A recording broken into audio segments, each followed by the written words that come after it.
Well, just going to go ahead and do some dailies here while waiting for everybody.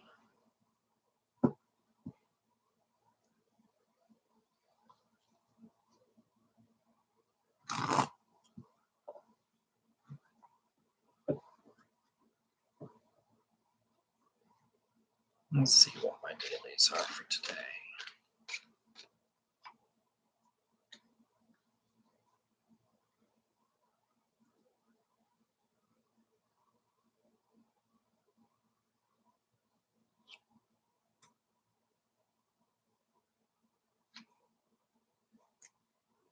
No.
All right, welcome everybody.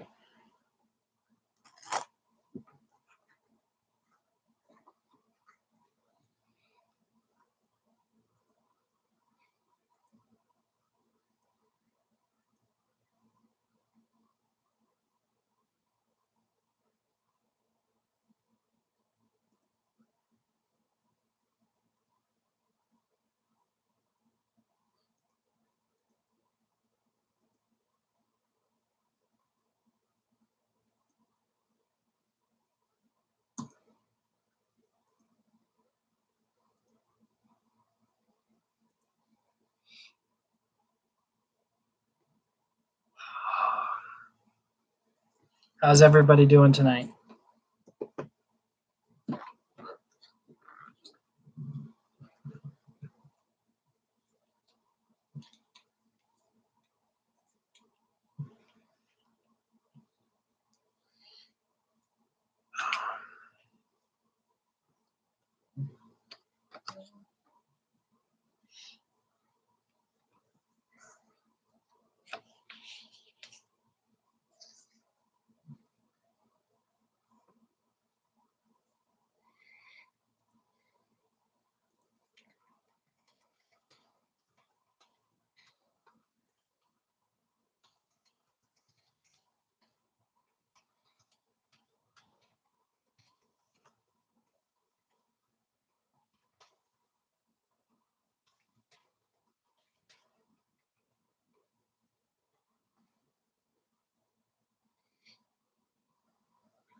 What's up, peoples? You finally found me? I'm not hard to find. I mean, I'm a little hard to find. Not too much.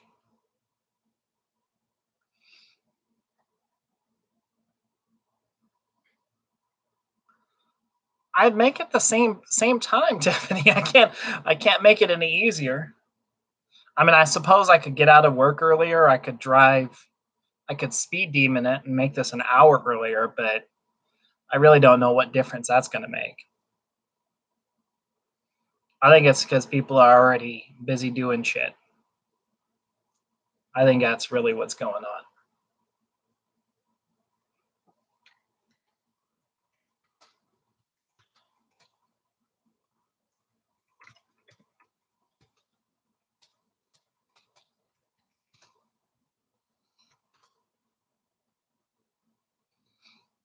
All right.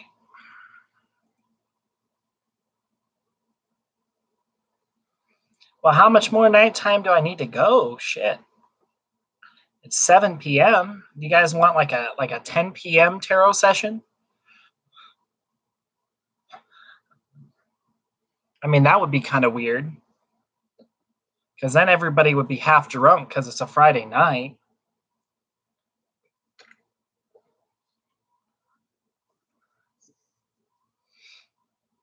I mean, I can only imagine drunk tarot is about as bad as high tarot. Man, can I get a reading, man? Can I get a reading? In the bed. In the bed. So I'm putting some thought into moving this to Saturday night. I think I think what I'm gonna do I think what I'm gonna do is I think I'm gonna move this to Saturday nights, and I think I'm gonna have the um, the series where I talk about something in the middle part of the week is what I'm thinking I'm gonna do because we're right now. I can tell this time isn't really great for everybody, and people watch it like through the course of the week when I'm giving readings, and that's fine. But the whole point of this is to be interactive. So I'm thinking starting next week, instead of it being a Friday night, I'm gonna do Saturday. Probably, I'm thinking the afternoon, maybe like 4 p.m. before everybody gets a little too bad. So I think I'm gonna do Saturday afternoon. Try a new, different approach. Now you guys can share the link for my YouTube channel. Um, you're definitely able to do that here. Let's see. All right.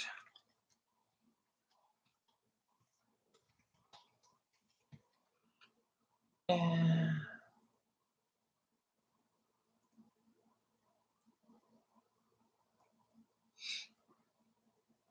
3 in the morning. Oh, Jesus.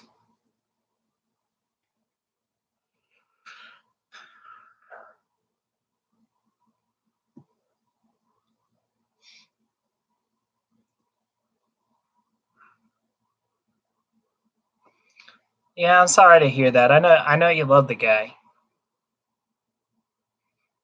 Sucks. Been there, done that.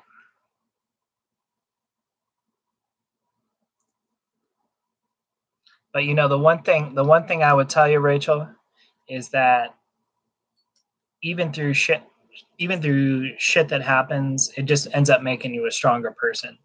And I'm a big believer in that because had I not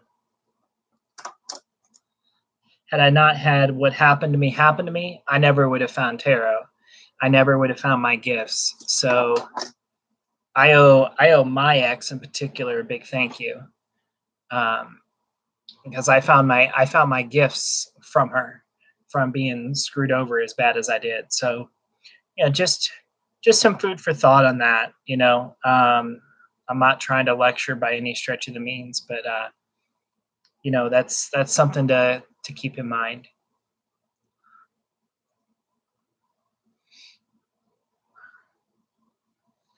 Anyway, uh, let's see.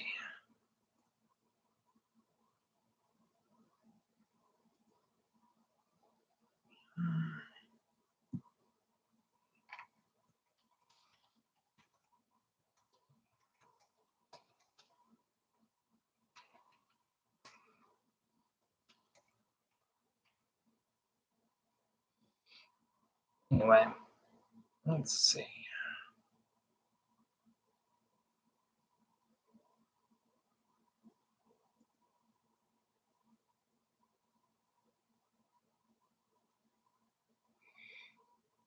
What was I gonna do? I was gonna do something. I got all sidetracked.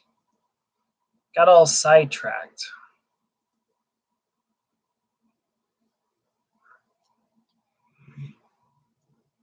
Oh. So, what do you guys want to do tonight? Do you want a reading from me, or what are you looking for today?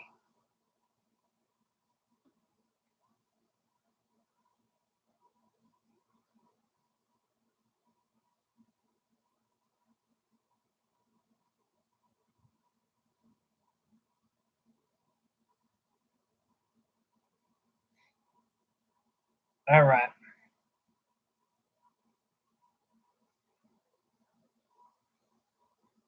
Welcome to the room, Veronica.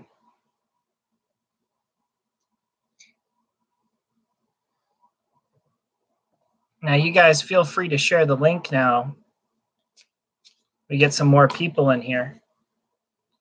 Oh, it's Jennifer. Okay.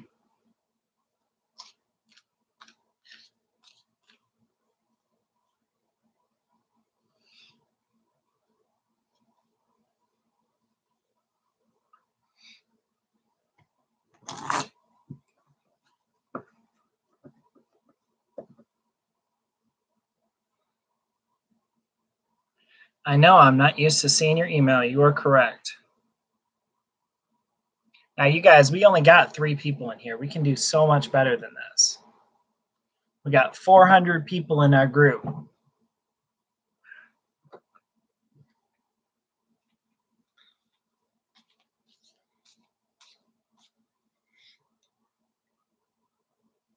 Let's get this Friday night. Let's get this Friday night, some people in the room here.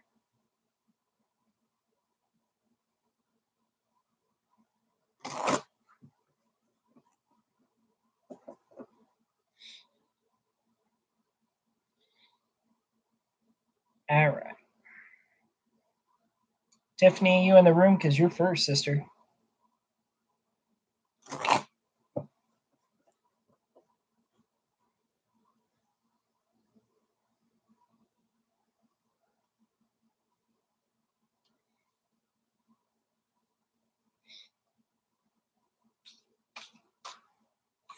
Let's see what we get for Tiffany. While we're waiting for her to come back.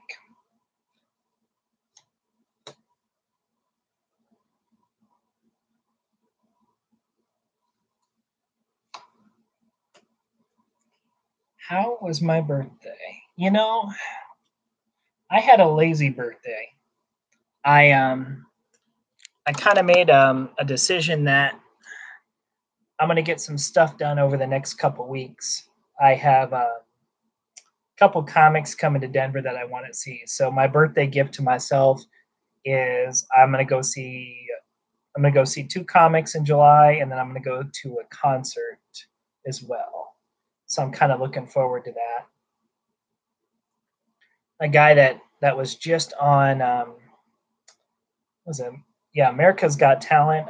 His name is Noah Guthrie. He's going to be here in Denver in 3 weeks. So I'm going to go see him, and then I am going to also go see. I'm going to see Preacher Lawson, who's a good comic. He got second place in America's Got Talent, and then there's also a guy named Drew Lynch, and he's a very famous comic, but he's known because he has a stutter.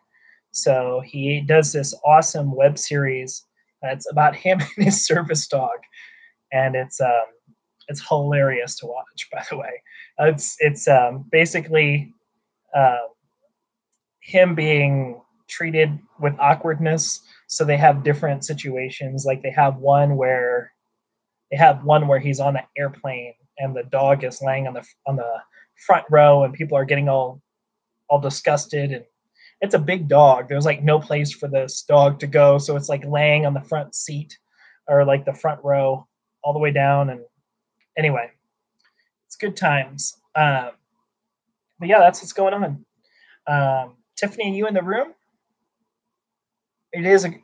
I don't think it's a Great Dane. I think it is. Oh my God. The dog's name is Stella. I know that. I just got to think of it off the top of my head. Um,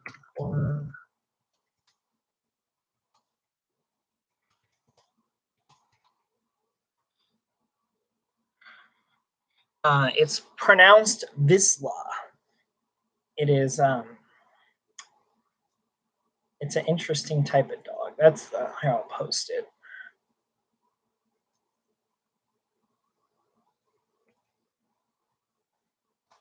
That's the name of the dog. I am pretty lucky being here in Denver. Uh, there's a lot of good stuff to do. Tomorrow I'm going to go and there's um, there's an immigration rally, so I'm going to go. I'm going to go support that. There is good weed here for sure. There is good. There's good weed. There's good weed. Y'all didn't see that. Y'all didn't see that. But now there's a whole bunch of stuff here. But that's the name of the dog. Is pronounced Visla. I am a tease. It's perfectly legal here, sister. I hate to be the bearer of bad news. It is perfectly legal. And if I did a video tease right now, it would really make y'all upset. You want to see the buzz?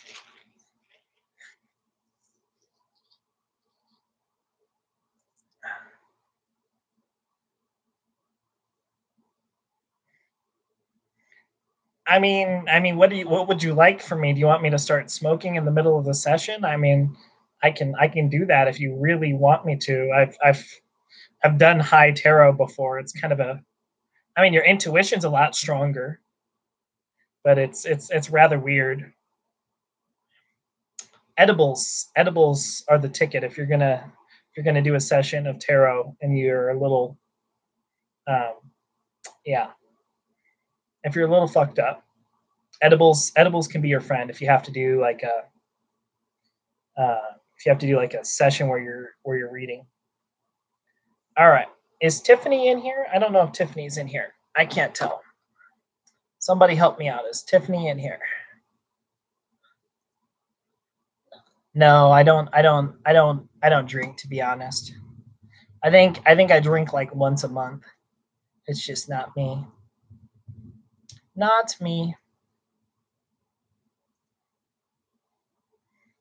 The interesting thing here about YouTube is it shows me the people who are logged in have a login, but it doesn't show me like the people who are just watching me as like a guest who aren't commenting. They're just kind of like looking at it. But anyway, I know. Anyway,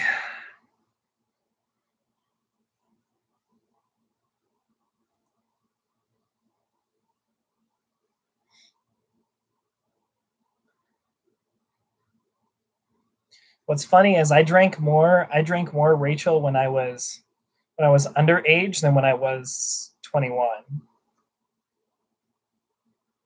That's the weird the way life is.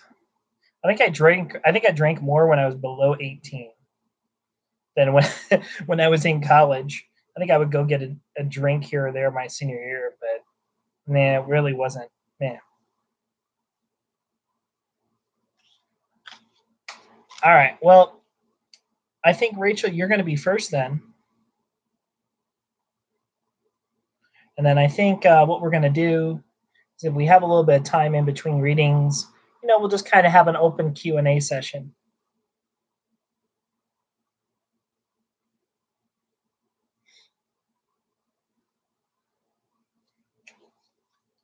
All right, Rachel. So you are up, sister. What do you want to read on?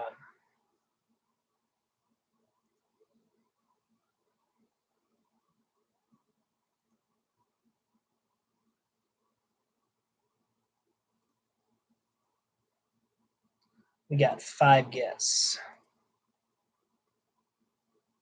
Is your love life gonna get better? Okay.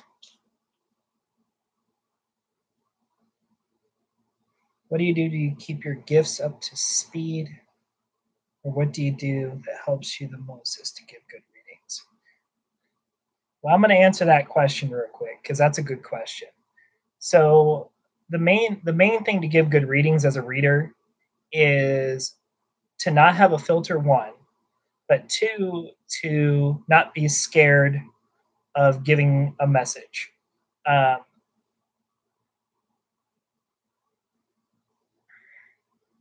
fear is one of these things that it really affects readers because we're in a age where people take things way, way, way, way too seriously, and you have to be careful with what you say as a reader. So the most so as far as keeping your gifts up to speed, first of all, daily meditations are really important.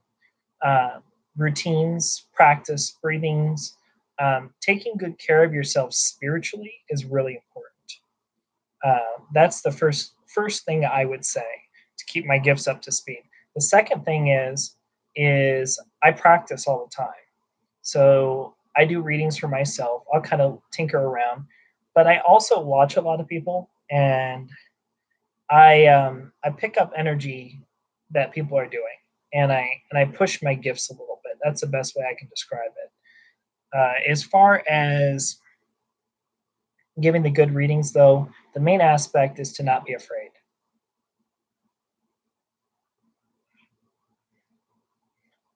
So I have a couple things that it depends on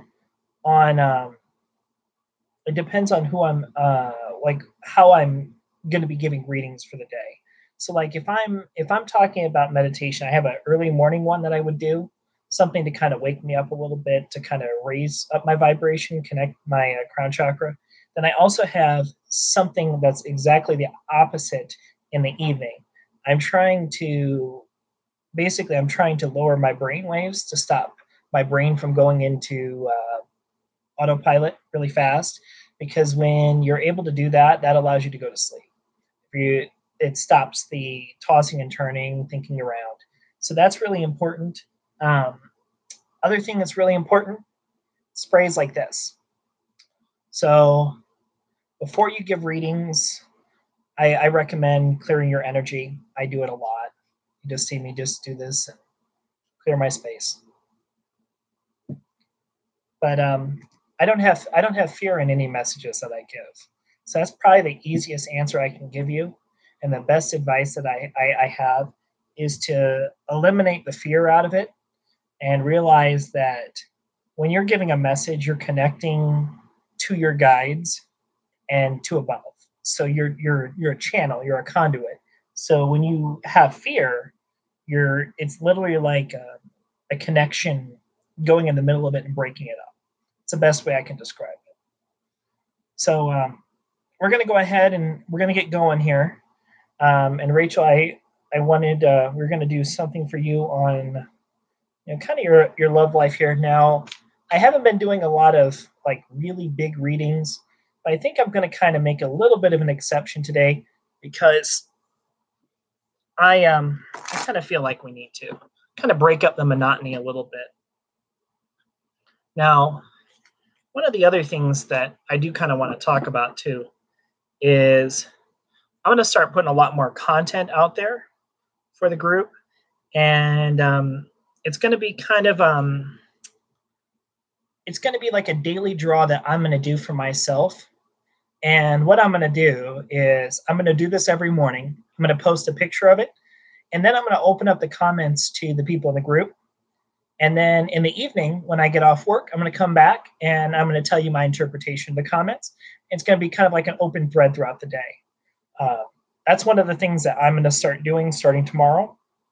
So tomorrow you're going to notice that you're going to see that.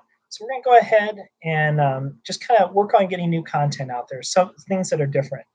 All right. So we're talking about what's going on for Rachel's space as far as relationships, future stuff.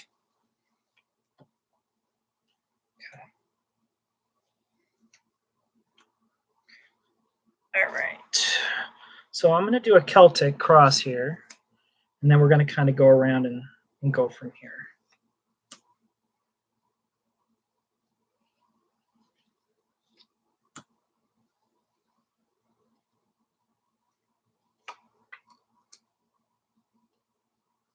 Okay.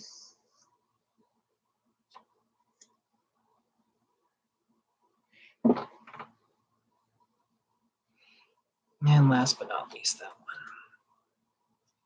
So I'm going to start out by saying yes, there is going to be something that's going to come in your space. And I'm going to go to my outcome card first. And I'll just tell you, I drew the lovers as your outcome card. So that's definitely good. But we're going to go over we're going to kind of go over this a little bit at a time because it's kind of important to see the main aspect of this reading, what's determining it. All right, so let's go ahead and start with what we have here.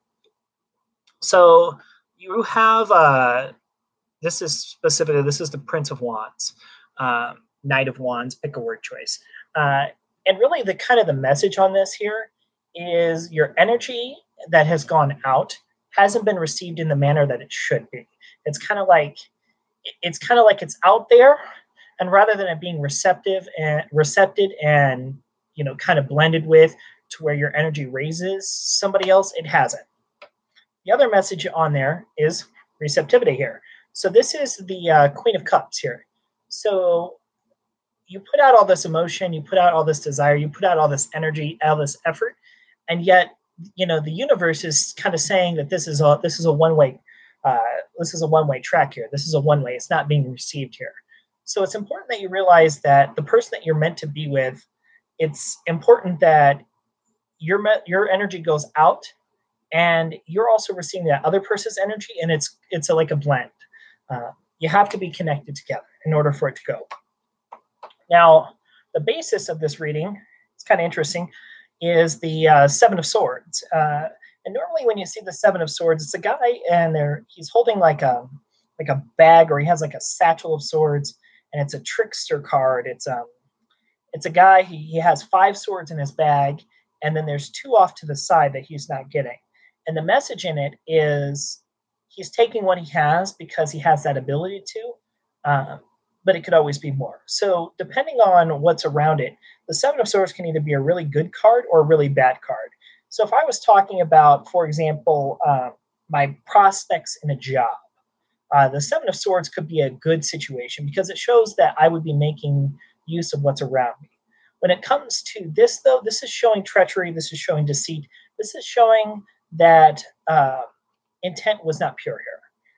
So it's important that I mention that. Now, what is the next card here? That this is the card of the past, and it's the Seven of Wands in a reversal here. Now, the message on the Seven of Wands is kind of all this energy coming at you, and it's almost like you're standing in this picture. You're standing on top of a ball here, and then it's about ready to get popped by the monkey here. But this is being thrown in your direction where you have no control over it. So it's showing that in the past, when there's been stress, when there's been things that have been in your space, it comes out unannounced. It comes out really quick. There's nothing for you to really do about it. By the time that you have something to say, it's done.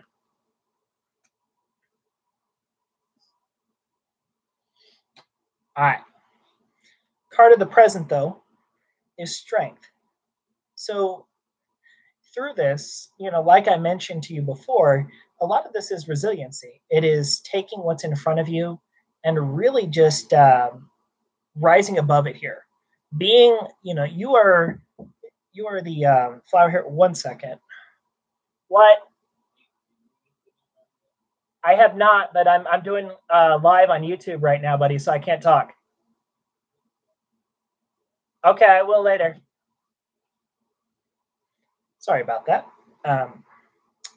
So let's go back to what we were discussing here. So right now, this is all about you kind of being that little flower, that light that blooms out amidst like the bad terrain. So in this picture, if you take a look here, there's not really the best growing type scenario. It's not really like fertile ground. It's hard. It's like almost like a desert, but yet there's that one little bloom that comes out here. That's basically what the strength card is here for you. Now, where we move to is you move to the Justice card here. It says breakthrough on here. And I really think the breakthrough is not other people, it is you, your energy towards realizing when things aren't in your space that should be in your space. I really kind of feel like you're you're going to really you're really going to change the dynamic of everybody that's around you, how they react to you. That's the message here. So take a look at the benefit and the power that comes in this card, because people are going to see you for being a little more uh, powerful, a little more uh, at a point where you're looking at a situation and you are the primary energy in the room. Because a lot of times there's points where your energy kind of gets retreated and you get into a retreat mode. And this is saying exactly the opposite. This is saying that you need to come to the forefront, and that it's very important that you know what's right for you, and that when you feel something is good, you approach it. When you feel something is not good, you go ahead and listen to your guides and you back off. So this is how you feel about the situation. So you feel, a moon energy to it. There's a lightness to it. There is a. It's almost like in the still of the night here. There's that inner peace, because it's going to take a lot of inventory on your end. But when you get to that point where you're contemplating things and you're evaluating things, you're going to realize your inner strength here, and I think that's really important on your end. Now, how everybody sees you though is they see the Hanged Man reversed. So they see almost like you don't realize the purpose or what led up to these events. And that may be the case, but this is really irrelevant to your space. This is saying this is what everybody thinks of it. And really, what it comes down to is what you think about the situation. This is a good awareness card, though, for realizing how other people perceive the situation. People are trying to pick sides, they're trying to justify action, and that's not really relevant. So defend your space on that. And if you feel that energy coming at you, push past that. Now, the hope or fear card here, this is kind of an interesting one here, because this is a hope. This is you moving past the drama, moving past the need to have to defend yourself all the time. It's an inner hope here of not having to have so much armor on here. So if you see this card here, you would look and you would see a guy who's constantly being pushing energy. He's constantly moving forward, because he has to have that defensive shell up there to move ahead. This is saying to go away from the need to do that and realize that when you are out of this armor, you have the ability to have, even though your shell is more exposed, you also have the ability to gain more energy on the light end. So there's kind of the challenge on that. And you do end on the Lover's card here. Now,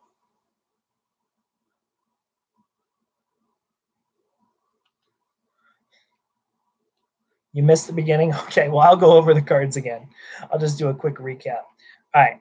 But the end here, when we have the Lover's card here again, I'm not really necessarily getting a time here, because I think the time is dependent on what you want to do here. I think there's going to be a lot of inner reflection. I think there's going to be some hit and misses here. And I think there's some karmic lessons to learn from this. But really, what it comes down to is you are the person that is in charge of the when and the why and the where here. So, you can choose these different options here. You can choose to go out in the market to try to find somebody again, but it's almost a question of too quick, too soon, move past it. So we're going to go ahead and, just because I got asked to do it, we'll go over this again. So, no problem, Rachel. You can watch later. Okay. All right.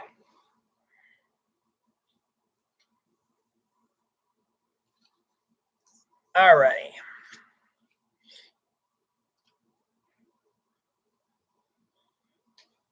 So is Jennifer still in the room, or did Jennifer go bye-bye?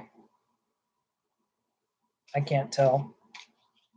Jennifer!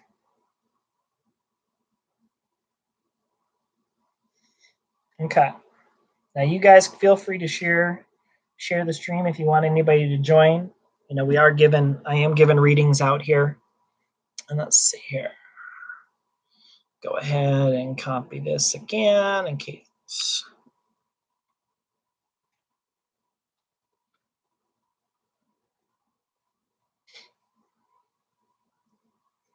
All right.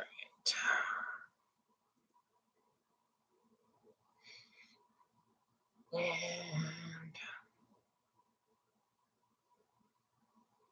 let's see. Sorry, guys, I'm looking at something real quick here.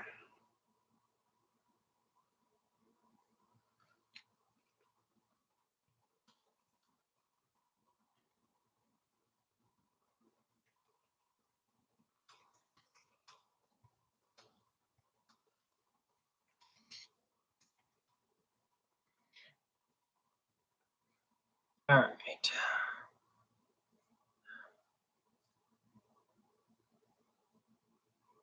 I've been, but I don't know.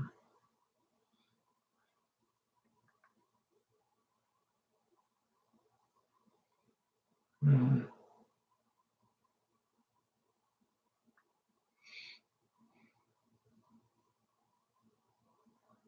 Okay. What state you live in now, Jennifer?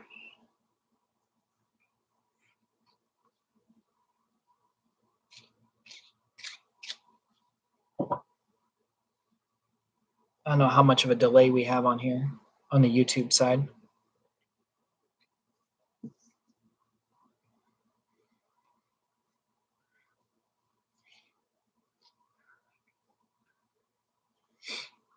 Okay. Whereabouts in Oregon? Because of, as you said, Oregon, the town of Bend, Oregon came through. And I don't know if you know anybody in Bend, Oregon. Hello, Linda.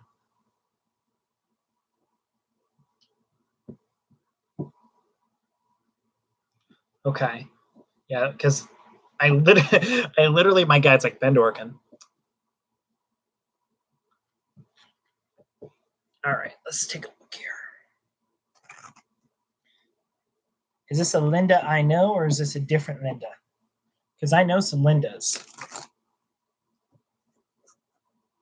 I know some Lindas that are awesome, awesome peoples.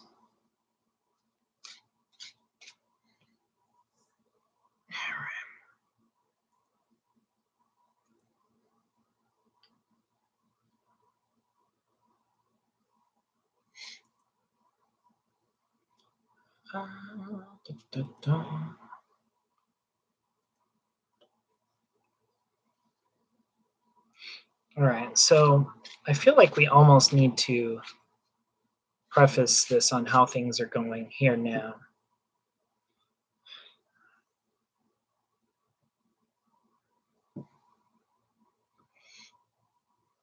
A different new Linda. Well, welcome, new different Linda. I'm Joe. I'm probably the most blunt tarot reader you'll ever find in your lifetime. If you guys can find a more direct tarot reader, I would love to meet that person. I honestly would love to meet that person. All right. So let's kind of see where we're looking at here. Okay.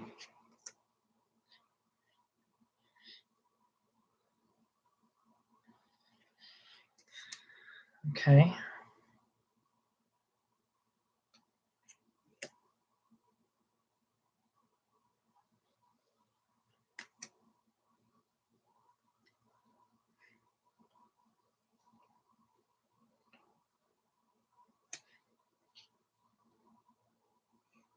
It's different, but okay.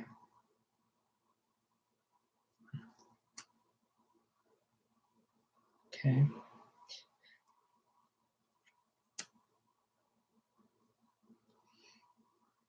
So deep down, so let's talk about a couple things here because I think the channeled message is follow your heart as far as timing goes. I truly feel like right now, hello Marcy. I feel like right now the reason why you haven't made the choice is purely timing. It is an issue where timing doesn't match up. So let's go over kind of the you moving cards that we have here. So you have the 9 of cups here. So it's definitely a move towards new energy, and it feels like there's stuff for you to emotionally gain off of moving this. It's a forward progression. But the problem is that the timing just sucks. The timing sucks right now. If this was a natural judgment in the right side up here, it would tell me that the universe is really kind of trying to get you to go, hey, look, here's this option. You need to take it right now. But when it's really kind of in this reversed here, it's saying that things are kind of stagnant. That's the message here, is that the timing, it doesn't feel right in your deep down heart. Like it just feels almost like almost like what's influencing you isn't your energy, it's other pieces that aren't the universe influencing it, outside influences. So there's kind of a it's almost as if like your guides are like, well, these are things putting this out here, but this isn't right. So when all these things are kind of flying at you, 8 of Wands reversed here, um, if you really don't see them coming, okay, because this is a natural see things coming, but you're at least aware of it. You see it coming here. This is a complete blind.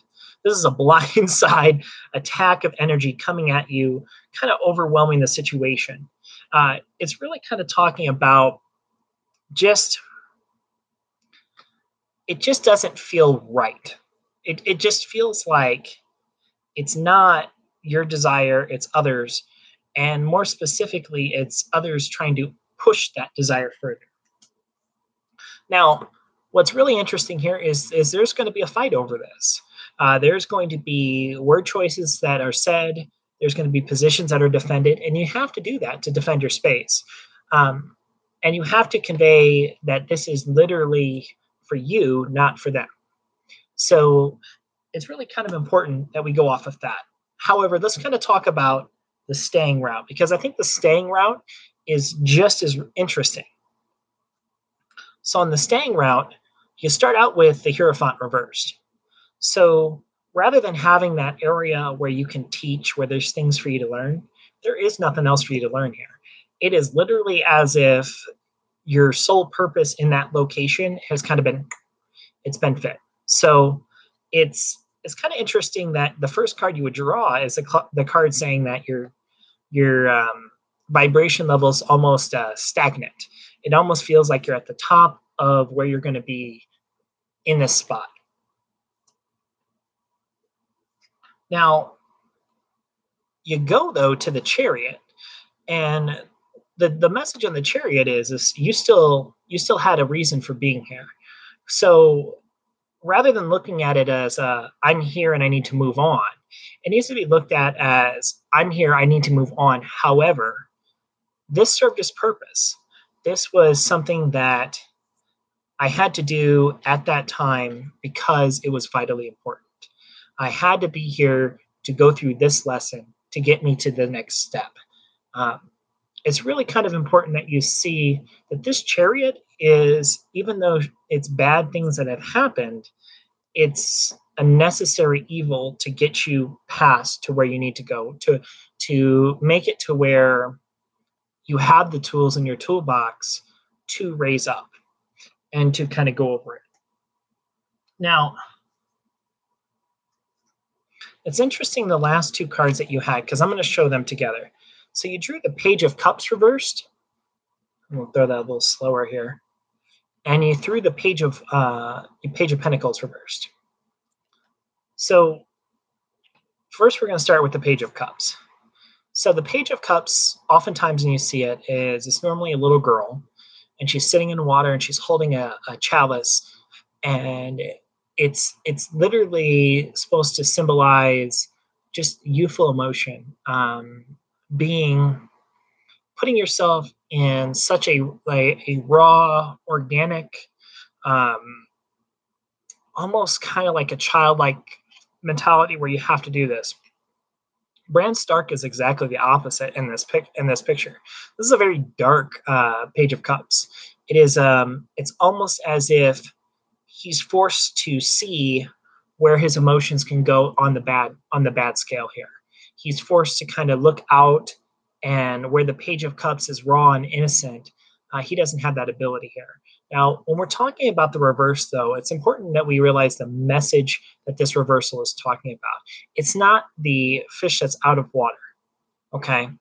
It's the water without the fish. So, in other words, it's trying to swim in a pond that isn't meant for you. It's meant for other types of fish, almost like a saltwater fish trying to survive in freshwater. It's not going to work out too well. A crocodile trying to survive in an aquarium, like it's weird. Um, just doesn't sound right. Now the page of Pentacles reverse though is talking a little more about energy. Is what this goes towards. This is energy that you are putting out. This is energy that you are giving, and it's what's happening to it when it's given. So this is saying kind of like your energy goes out and it's received.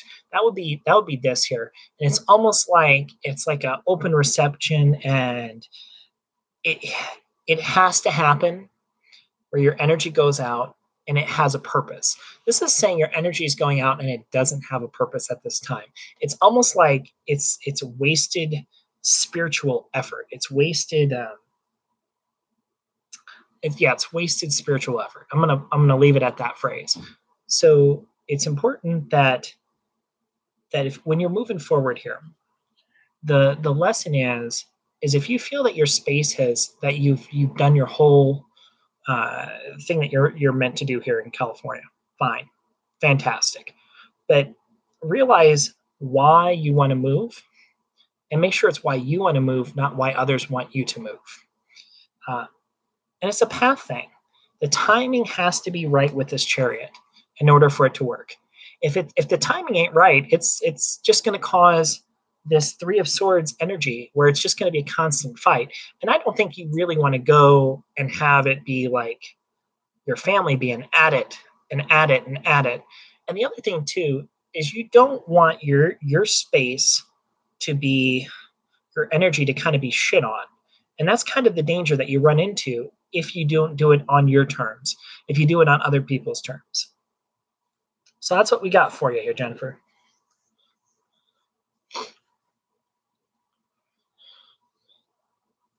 All right. No problem. I don't even know who's who's in the room, who's not. So somebody help me out. Who's next? Lost Girl Productions, whoever. And then, oh, let's see, Lacey's here. Is Lacey still in the room? Lacey would be next.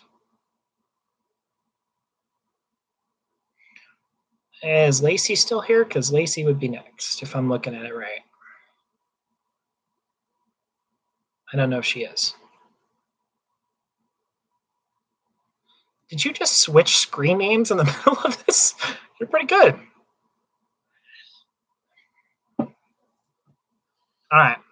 So before we get to the next reading, I do want to kind of open it up. So if you guys have a spiritual question or anything that you want me to answer real quick in between the sessions, I'm happy to answer a question or two here because I kind of want to make this interactive for the room. So does anybody have a spiritual question that they want to ask? It can be something as simple as asking me how I pick out a tarot deck to something, a little bit more than that. Did I get my gift from my parents? So I'll answer both of those questions. I would say it's kind of interesting because my dad is very deja vu-y. I can't say deja vu-y. Um, I would say that I get my gifts more from my father than from my mother. My mother's a very analytical person. She's a very intelligent. I love my mother to death, but she's a very intelligent, um, linear thinking person. A B C, A plus B equals C person. Where my dad is a little more. My dad's a little more. There's got to be something bigger. Um, I would say my gifts though came from my grandmother. I think my grandmother has the most amount of gifts in my family. I would say my grandmother is probably that would be my final answer. And then if I were to make a second choice, well, because my grandmother was, she was not a person that would go to church, but you always had the feeling around her that she just had this awesome energy. Um, I would say that would probably be my choice. Then I've always had guides around me. Um, I have I've had a lot of loss in my life. I've had a lot of people around me on the spirit side because they had to be around me to teach me lessons. Um, so I would say probably my second influence is I had a good friend of mine named Mariah, and she's around me on the other side, but she passed away when I was 15. I want to say 15. She's my other kind of my dip into my inspiration for my gifts. And do I charge my decks every full moon? That's a great question. So I'll show you guys what I do because it's kind of, if you've seen me do a reading before, you'll see me and I'll have my deck like this, and you'll see me make a noise towards it. And what I'm doing is I'm just clearing the energy at that point. Um, I very seldomly put them underneath the full moon, and I'm going to tell you the reason why. The reason why is because you hold enough energy in your space to charge your cards. Um, Sun energy and moon energy is very important if you are doing spell work. If you're doing something to where you need to charge your cards for a ritual. Um, well, Mariah Lacey has passed away. She passed away when I was 15. So she's around me on the other side in that way. Um, as far as like the moon energy, I'm a big believer that you have the ability to do you have the ability to do your own spell work, to do your own energy work. It's all about practice and intent. Um, I put a lot of intent and I put a lot of energy into what I do because it's, if I don't believe I have the power to do it, and that I'm not a conduit, it doesn't allow me to channel how I should. Uh, no problem, Jennifer. See you later, Gator. Share my readings on the way out. Share it on your page, please. Um, but no, it's very important that when you're talking about like moon energy, especially, um, I see a lot of people that charge the wrong type of deck for moon energy and sun energy. So I'm gonna say my real quick spiel on this, and then we'll go ahead and continue. Um, when we're talking about moon energy, a lot of it is decks that are pagan based. It is decks that have a lot of magic to them. So, for example, I have the Witches Tarot by Elena Dugan. It's an incredibly big pagany witch. Everything is made on the Mother Maiden Chrome. There's so many pagan symbols in the whole thing. Same thing like the modern spellcraft. Great decks that if you have a full moon out and you have the avenue to do it, and you know there's not going to be any moisture, or you know your decks are safe, by all means, full moon it like there's no tomorrow. Perfectly fine. The problem is that there's risks to doing that. Let's say you put it out there, and it's like a dewy morning. It could make your deck, like it could ruin it. And it's not really worth that energy to me. If I really need to do that, I can just charge it myself. Um, on the sun end, it's exactly the opposite. You can scorch out your deck too much and make it really like rigid and tough to use. Uh, anyway, there's my 2 cents on the charging decks. But if you ever want to know how to do it, the best way of doing it, of communicating really where you need to go, is to hold your deck in your left hand, and you really want to make a nice sized knuckle here, and you really want to get a good solid energy wet. And after you do that, you're going to hold your card deck in your hand, and your guides are going to tell you if it's good enough. If you feel it and you don't get a yeah, this is good, hit it again. Feel that energy. And the thing that you have to understand about when you're reading tarot is that everybody's energy stays throughout the night on the deck if you don't clear it. So it's very important you clear it every time. Anyway, there's what we're going to go on that. Alrighty.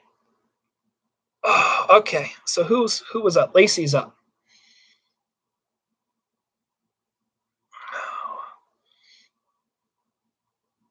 Lacey, what would you like your reading on?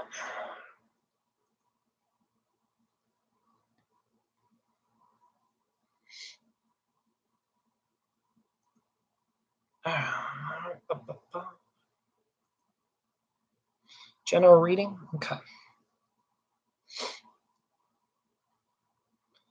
Alrighty. Let's see.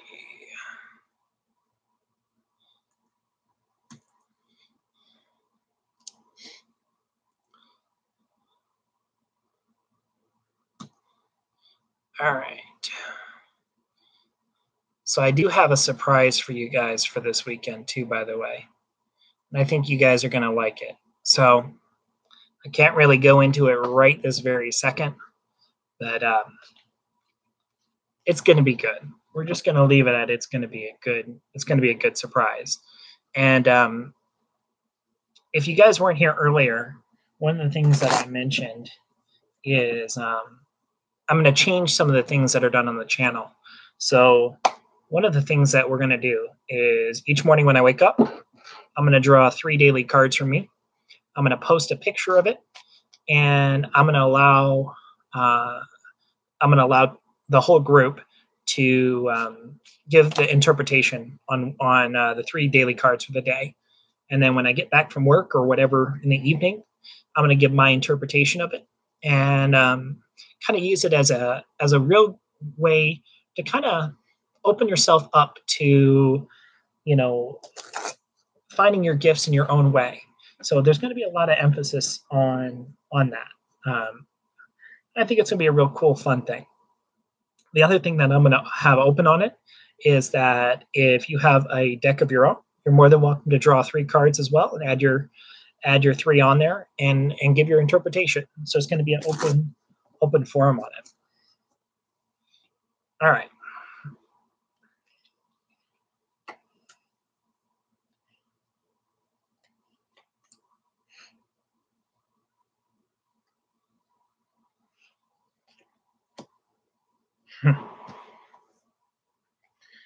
You are definitely overdue for some good energy coming your way, Lacey. Definitely overdue.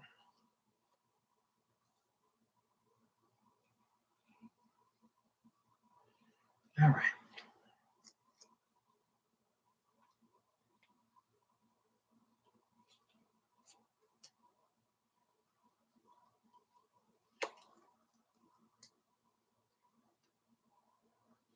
So we're going to do a Celtic again. And it's very important, the reason why we're going to do a Celtic here. And I'm going to go into it. That's interesting. We're going to draw a card to cross your outcome card because it needs to happen. Okay, that makes sense. All right. So let's start by the reason why I said that comment, you're overdue. So the 2 cards that you drew was you start out with the 10 of Pentacles. So you have this definite mindset of what you're looking to have happen. You have a definite set of goals, you have a definite set of wants and desires, and the universe is really kind of talking to you about having that be at the forefront. Now, in order for you to have that, though, you really have to take some moments and realize where you have evolved emotionally during this time frame. Be at peace with your journey. So that's the message here with the Ten of Cups crossing it. So it's happiness that's there, possibilities that are there, but you have to acknowledge specifically how these things have evolved and created you to finish this. When we're talking about numerology and tarot, it goes from an ace to a 10. A 10 is the end of a life cycle. It's the end of things going through. It's learned its course. It's gone ahead. This has happened. It's done. But the good thing about that 10 here too is it completes that energy. And especially with the 10 of swords, even though it's perceived as being a negative card, there's a lot of peace in it too, because things have kind of they've ran their course.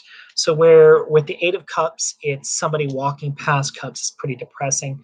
Then where do you go from there? Where you go to the nine of cups, which is a lot more happiness. It's a celebration. It's a party, it's a recognition. And the 10 of Cups is just really kind of having that inner harmony, knowing who you are. So that's where you start here. Now, what's the basis of the reading, though? The basis of the reading is the Five of Swords here. And it's comparing your journey to others. And just the same as this card looks here, trying to compare a bamboo tree to a redwood isn't a real fair depiction of anything. Uh, a redwood may be ginormous and it may have a lot more purpose, but the bamboo is strong. It's small, but yet it's sturdy. It has a lot more practical purpose. It's tougher. Uh, so trying to gauge yourself off of the success or the failures of others doesn't really serve a purpose. It just basically it limits your potential. So the universe has really been talking to you in the past about taking it down a notch and slowing your energy down when you need to heal. So that's the message here. It has nothing to do with speed. It has nothing to do with you running a race. This is your energy. And this is realizing when you need to take a moment and have your Four of Swords moment where you really just kind of go in, have that inner peace, that inner resolve. You work towards it, and you realize that you don't have to go so fast, so goal driven. It's not necessary here. So the card of the present, Queen of Cups. I'm sorry, no, it's the Knight of Cups. My apologies. Um, but the card is all about understanding. So what is the understanding that you're getting from this card here? It's the understanding that it's not about dark or light. It's about you just trying to raise your vibration here.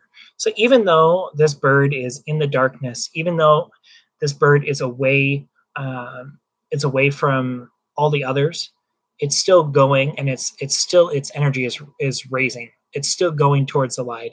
It's still trying to be able to receive messages. So understand, and this goes the same back to the Five of Swords here, is your journey isn't dependent on others.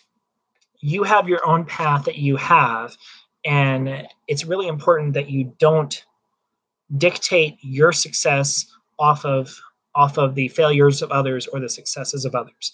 Go away from that. Now, the card of the future, though, is the Wheel of Fortune. So the change that's really made here isn't isn't so it's change that's made for intent. It, it's change that's made because the timing is right, and you're ready to move past these lessons, and you're ready to kind of raise your vibration. So this is all going to be about specifically when you decide and when the universe presents you with these opportunities, what do you do with them? Do you use it for that vital point it is, or do you go back to old habits? Now, the universe right now really wants you to take care of yourself first and foremost. Really wants you to put yourself first and to really just almost be cool with just your own energy. Be cool with not having to have a lot of people in your space influencing your space. You are the strongest person that can advocate for you. Your guides have your back. It's really important that you feel your energy and almost become dependent on your own energy and your own need to be healing and to be rising. That's really important. Now, everybody around you, though, they kind of see a point where they're not seeing what you're giving out there. They basically have a closed visioned view of where what you are doing here. I'm going to be direct. Screw that. Absolutely no relevance. If you choose to let this energy stay in your space, it is going to it's going to show up accordingly, and it's going to be bigger and bigger and bigger. If, on the other hand, you choose to go off of you and be dependent on you, it's not going to be that big of a. It's not going to matter. All right. Hope or fear is going to be the. This is the King of Swords reversed. So the King of Swords, it's all about being the person in charge, setting the mood, setting the space, setting the power. It's all about his energy staying out and being there. Now, with this being a reverse here, is it's almost this is a fear specifically, and it's a fear of not being able to control what energy you have out, and or specifically not being able to control shit around you, being having everything all that energy kind of come in and overwhelm. This is a kind of an overwhelm card. All right. So last but not least, let's talk about your outcome here. So we have two different things here, which is kind of interesting because it's an evolution, but yet it's still kind of being true to who you are. So there is the High Priestess reversed here as your outcome card, and yet it is also you also have the Page of Pentacles here. So let's kind of talk about this here. This is you moving past. Um, this is moving past the need for others to tell you where your power is, to dictate. This is how you grow. This is what you do. That no, that's not the case. You control your own path. You control your own spiritual journey. You don't need others to tell you where your gifts are or what you're going to do on that or when this is going to be here. No, you don't need to do that. The main part that you need to do is realize that this is other people's space and this is your space. Okay. Don't be afraid of really investing yourself in new energy and new things that you can do that interest you. It's really important that you push yourself and you push yourself in your own way and you do it slowly but surely on a page level where it's all about you learning things, not you necessarily having to be the master or the teacher. It's about you just learning little bits here and there. So that's what we got here for you today. And Keisha, if you're still in the room, if I get to you reading wise, you can have a reading on that.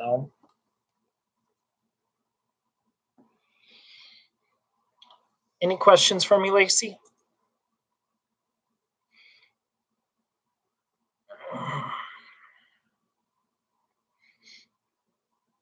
No problem.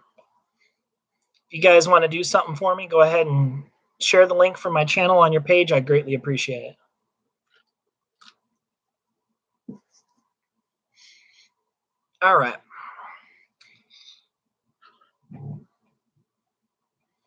You were eating McDonald's?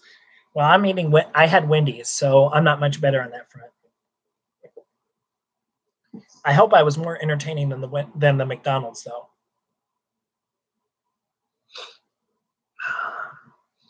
You know, the best part about this whole YouTube thing is not necessarily that I have more people. It's that I have no delay.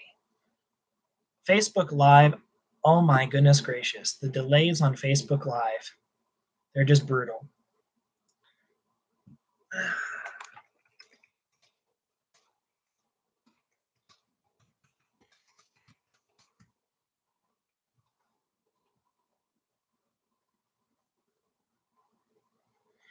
Alrighty. Just going ahead and posting this real quick here. And by there.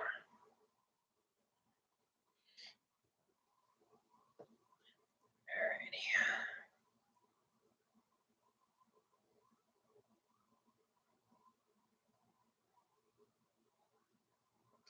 Well, not a problem here. Now keep in mind, guys, I don't charge for this here. Oh, my buddy Chris is on here. How you doing, buddy?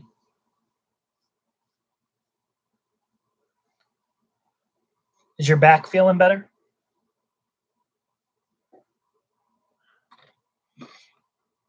Or is it just kind of meh? I'd send you some energy healing, but I'm still sick myself. My birthday was boring as shit. But I was saying earlier in the room, I'm gonna go to. There's two comics coming to Denver that I want to see. Not next week, but the following week, and then Noah Guthrie is going to come in. So I'm going to see. I'm going to go to two comedy clubs, and then I'm going to go see. I'm going to go see Noah Guthrie. So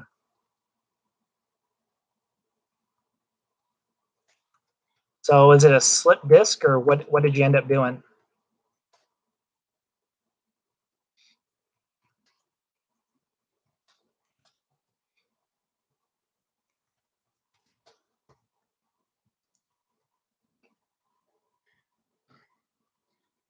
Ooh, ouchies, ouchies, ouchies. That hurts. That hurts my back. So how long do they think you're going to be out for? Sure. You can ask me a question away, Lacey. Go ahead.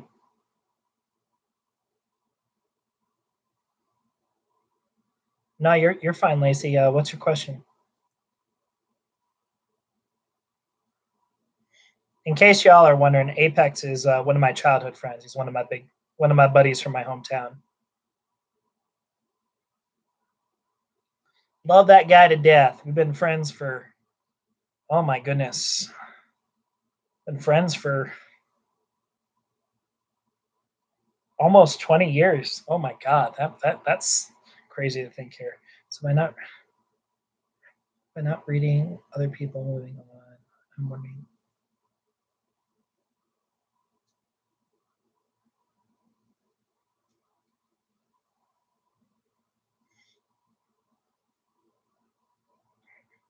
So I kind of get the energy that you are going to change jobs, but it's not going to be right away. I still feel it's 4 months away. So I feel like it's like right before Thanksgiving is kind of the energy that I'm getting. So maybe like 2 or 3 weeks before that point.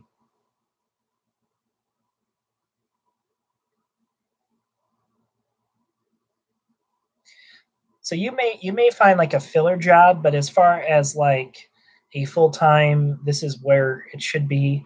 I still think you're a little ways away from that, Lacey. I think 4.5 months. I'm kind of getting the November 10th to the 13th area, right around there.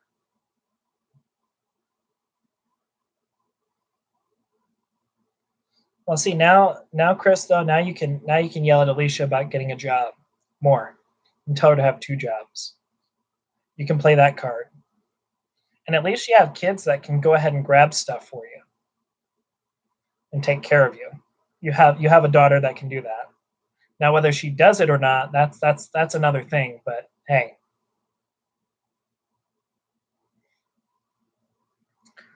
okay. So I don't know who's next. Let me see. So there's Lacey there. It's Jennifer.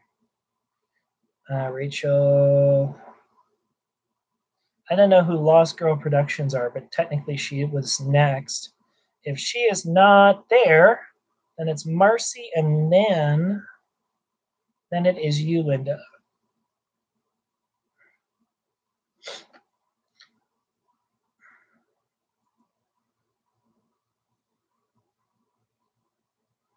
That's Lenore. Okay, well, I just see screen names, so we go for it.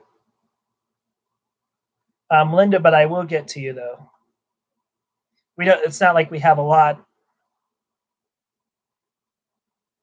Can I read for someone else? Are they in your space, Lenore? Because I'm not a big fan of doing third-party readings. I don't really think it's fair.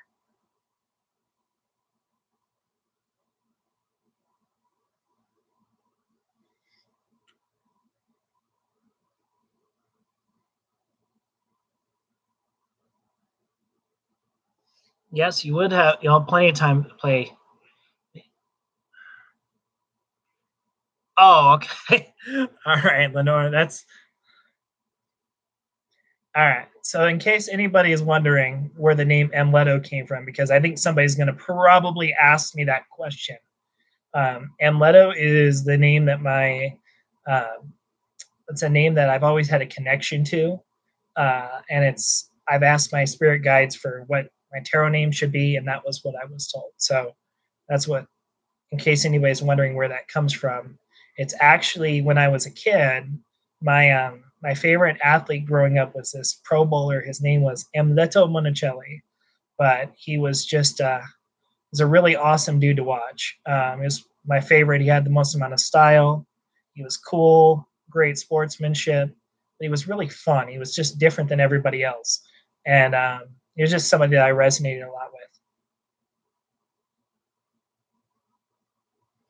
All right, so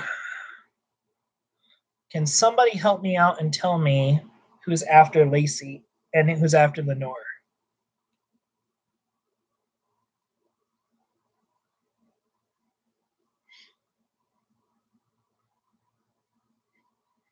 Thanks, Lacey.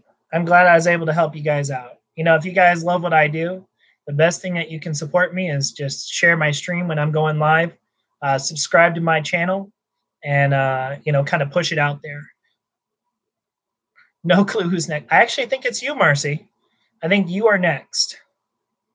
I do bowl, Jennifer. I've been bowling for about 25 years, and the reason why I can't bowl as much here in Denver, it's just not as big. It's just not as big as here it is as it is in the Midwest. Midwest, that's one of the major sports because there's not a lot of sports you can do in the winter in Iowa and Illinois. It's not like this vast array of winter sports like it is here in Denver. You know, people go snowboarding, skiing, snowshoeing, hiking, mountain climbing, you name it, people do it here in Denver. And Iowa, it is bowling, maybe billiards. There's a lot of people who do karaoke. Don't get me started on the karaoke front, but all right, Marcy, what would you like a reading on?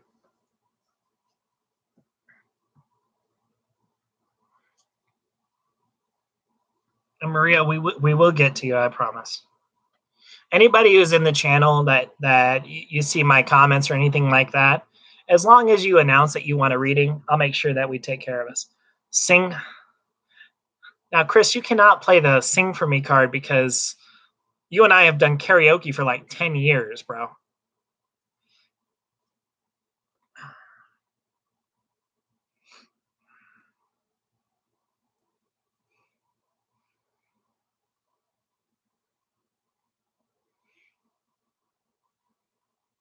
As long as it and I'm just going to throw this out here before we go to it. As long as it's nobody butchering a song I sing for karaoke, I'm good.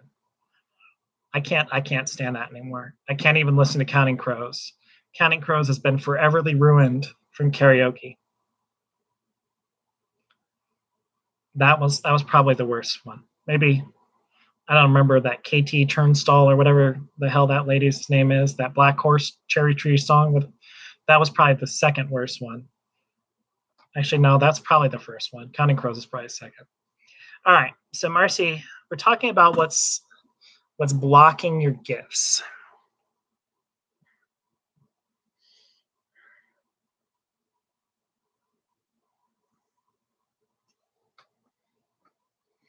Do you have so I'm going to describe something, and I need you to kind of tell me where it's at, because this is around your space. But you have I'm going to use a phrase, energy vortex, in your house, and I'm going to describe what that means, and let me know if you've heard of this term before. But an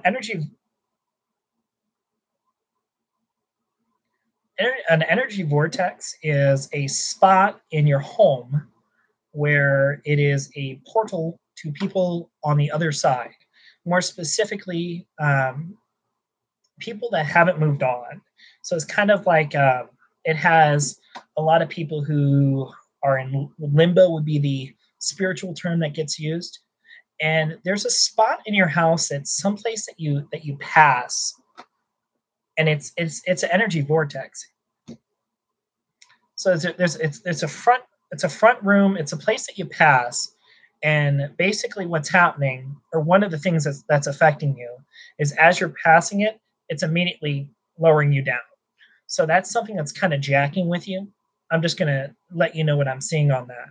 It's something that's happening. It's right. It's You have a bunch of shoes there. Like I'm seeing like a shoe rack, and then that's where I'm seeing the energy is on the other side. It's almost like there's like a closet or something there. There's an energy portal there, energy vortex to be specific. Um, it's funny because Brandy just walked into the chat, and she'll probably be able to describe energy vortexes just as well as I can. But there's a spot where as you're passing it, you'll feel it too, because you'll just feel your energy drop. And I'm going to still give you a reading on this, but I'm just telling you what the message I'm getting before is. There's an energy vortex. So I'm gonna quickly describe what I would do in this forum here. So the first thing that you want to do is outside your house, like outside your front door, is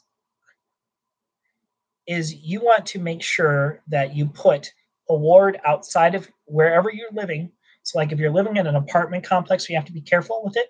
Just put it like creatively, like in a doormat or something like that. You want to put a protective board on something like that.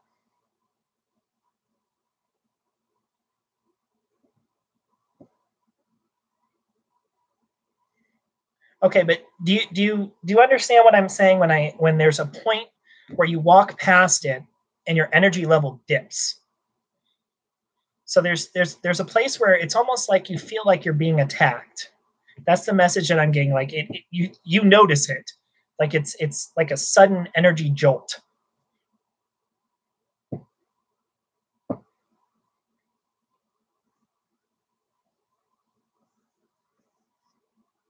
Yeah, but it's so that's one of the things that's hindering you, first of all, because that spot, it needs to be fixed. So how you fix it is you put a ward outside your place, and it's basically uh, you just want to leave a protective crystal. I'd recommend selenite.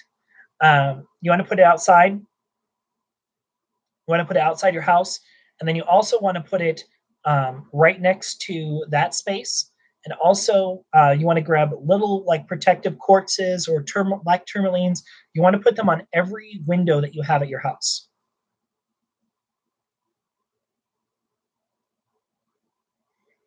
Yes, you can also put it on a wind chime. I would agree.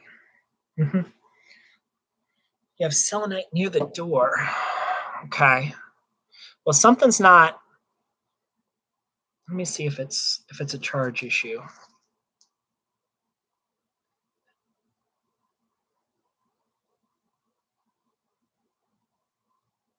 So it's not a charge issue. I don't think you have the selenite where you need it to be.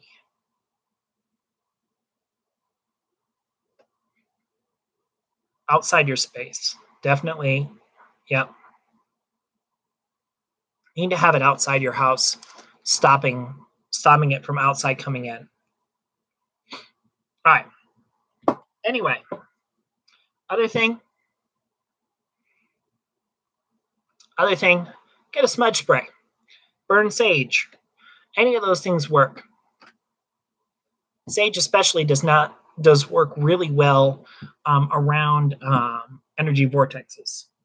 Black tourmaline would be my first choice after selenite. Anyway, so let's kind of let's get over. Let's go ahead and get into what we're going here. Well, if you only sage once a month, you got to sage more than that. Once a month, no good. All right. So let's go ahead and. All right. So let's see what else we're coming up with here.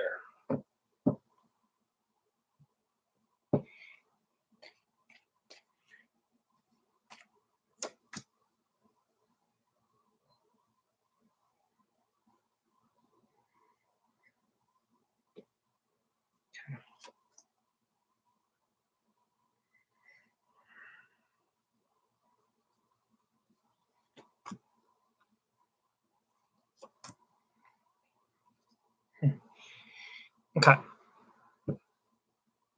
All right. So let's kind of talk about what we got going on here.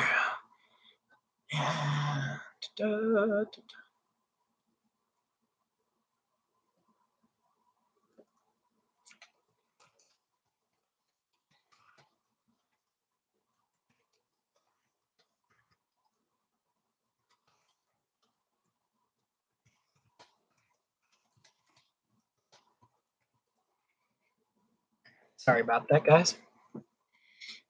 Okay.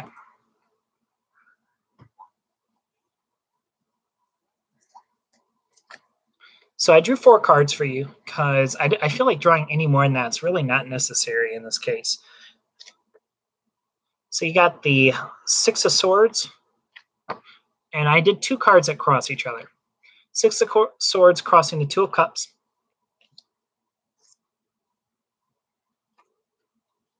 Then you got the Moon crossing the 4 of Cups. So the first message that's kind of coming to here is you're defeating yourself before you even get there. It's setting up this expectation that you're basically not good enough to have the gifts that you have. And this is going to sound really deep, but you have this inner kind of it's almost like a self-sabotage that you are doing to yourself. And it's just looking at it, and it's basically just you're just setting yourself up to not be able to receive those gifts by sabotaging the gifts before they even happen. So in other words, you because you're not seeing things in the fashion that you're expecting. It's not I see spirit here, or I see my gift. This is where I'm at now. This is where I'm at then. Because it's not like that. It almost it almost like it needs to appear to be faster and more visible to you. Now, it crosses with the 2 of Cups. So it's almost like this is the underside of it is the more you listen, the more that you're hearing. The more that you're hearing, the stronger that your gifts are that you are hearing. So it's kind of like you got to start somewhere and realize your wins. So kind of my message I'm going to give you on this is I'm going to kind of just tell you based off of my gifts here. And my clair that I mostly have is I have what's called claircognizance. So what that means is I know things that are going to happen before they happen. That's how I channel my gifts. So I can give time frames a little bit easier than the average reader. I'm able to look in and see space. But the flip side of it is I don't see as many. I should say I don't see. That's a very negative thought. But my gifts are different in that clairvoyance is something that is other readers' strong suit. It's not my main clair that I have. It can be, but it's not. My claircognizance is what allows me to get into a deeper level to do that. So I make my two of cups out of what I have, rather than look at it as, well, I don't have these clairs. Why can't I do this? I realize that as I practice what I do have, the others kind of come around. And I'll see little bits and pictures here of other clairs. I'll hear things, like earlier when I was giving a reading and they wanted to tell me a town in Oregon, and it happened to be the town right next to where Jennifer was talking about. That's a good example of clairaudience, where you hear a message, and that's the purpose of it.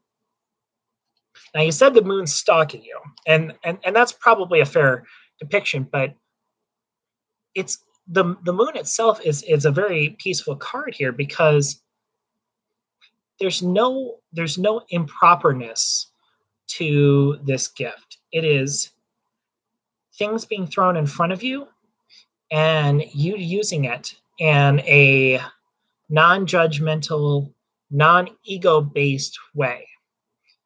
So basically you're using your gifts selflessly. That is the purpose of this here. It's important though that you, when you're talking about turning into yourself here, this is talking about your third eye chakra and your connection with your crown. Your third eye chakra is your forward connection. Your crown is your message that you're receiving from spirit here. You can't allow yourself to be influenced in your gift sense by the actions of those around you.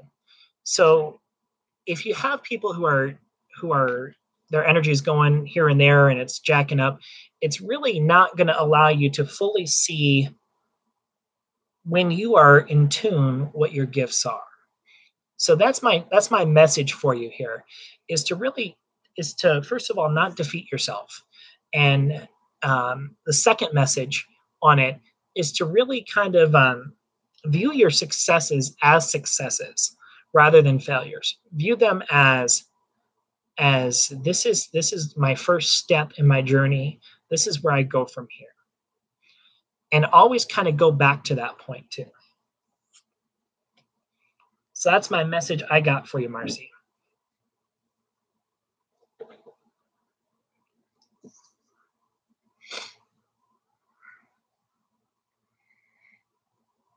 All right.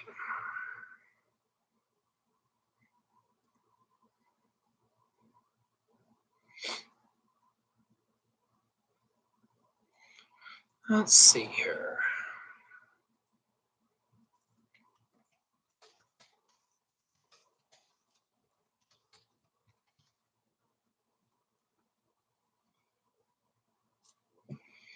All right, let's see where we're looking at here.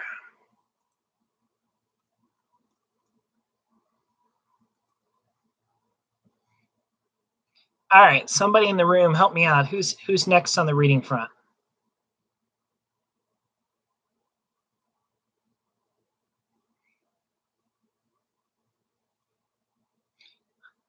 Well, I do these for a reason, um, and I'm direct because I say things without ego on my end, because I want you to be able to see that lesson. And in that case, I will tell you it's something that I've had happen to me, where I've been in I've been in rooms with 15 other psychics where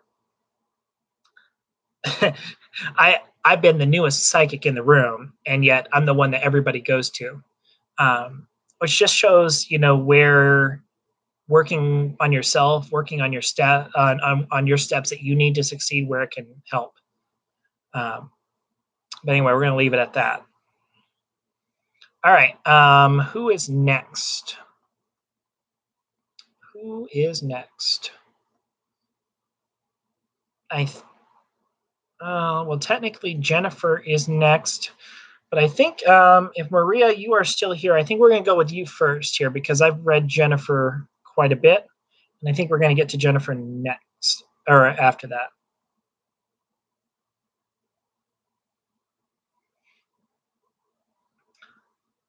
Well, Marcy, here's the thing.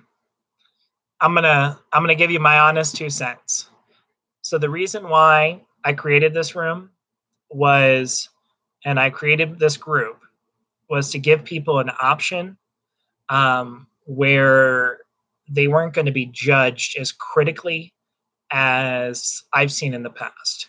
So when I was in Tarot Nerds, um, I saw some of the most disrespectful people towards readers imaginable, and I created this group to give people an avenue to learn and to learn safely and to really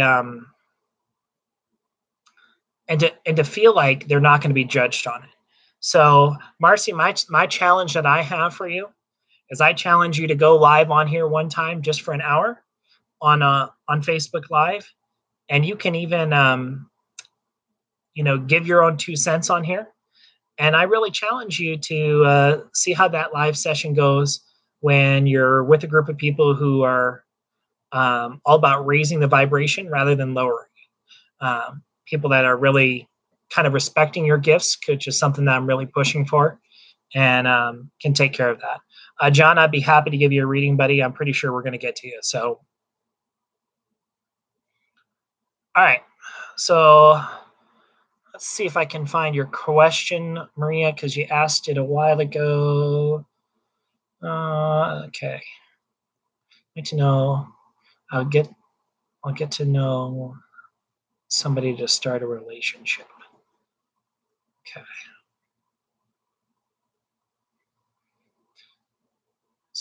So Marcy, that's my challenge to you. I challenge you to go live on my on the Facebook page, and if you have any issues with it, you message me directly, and I will make sure I take care of it.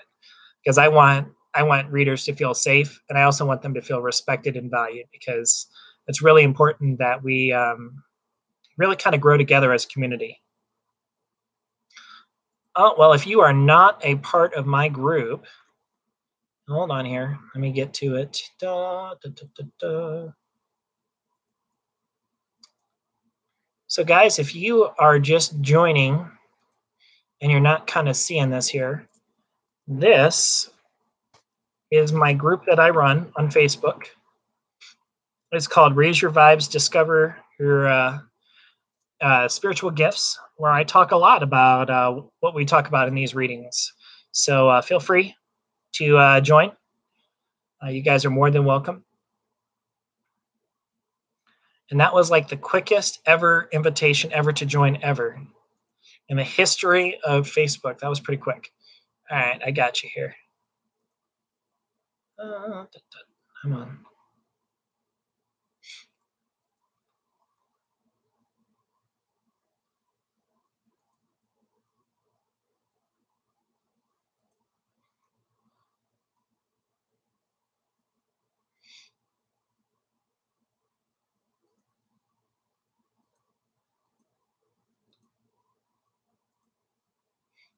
There you go.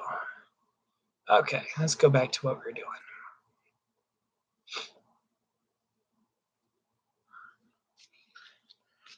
I think we need to switch tarot decks. I think we're going to switch.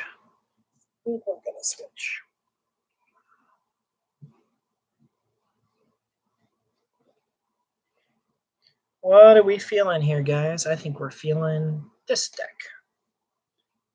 Where do we go?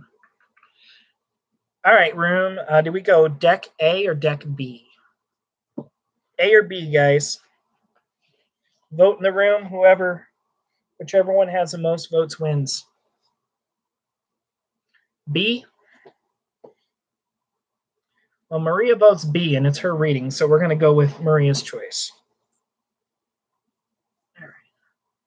B times 3. All right.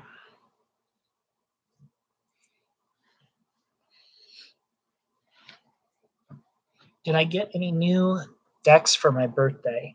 I did not. I decided that I wasn't really going to spend a lot of money on myself on my birthday. I don't know if you guys all noticed, but I had a fundraiser that I did for my birthday. that was kind of my gift, as I really kind of wanted to focus on that. Um, let's see, let's clear this. My fundraiser, yes, my fundraiser is still up here. So if you guys want to donate to something that kind of takes care of something that I am really passionate on. Let's see. Let's get where I was going to go here. Give me 1 second, guys.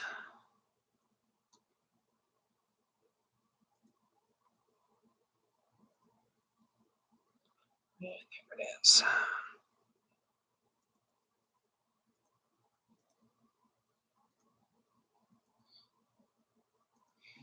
So if y'all want to get me a birthday present, that is my birthday fundraiser that I have. I So one of the things that we did in college, my family, is we raised a service dog, and pause for a cause. Yep, I think Chris, you remember that dog? I think you saw that dog a couple times at my house. I don't know if you remember that dog, but it was a big golden lab.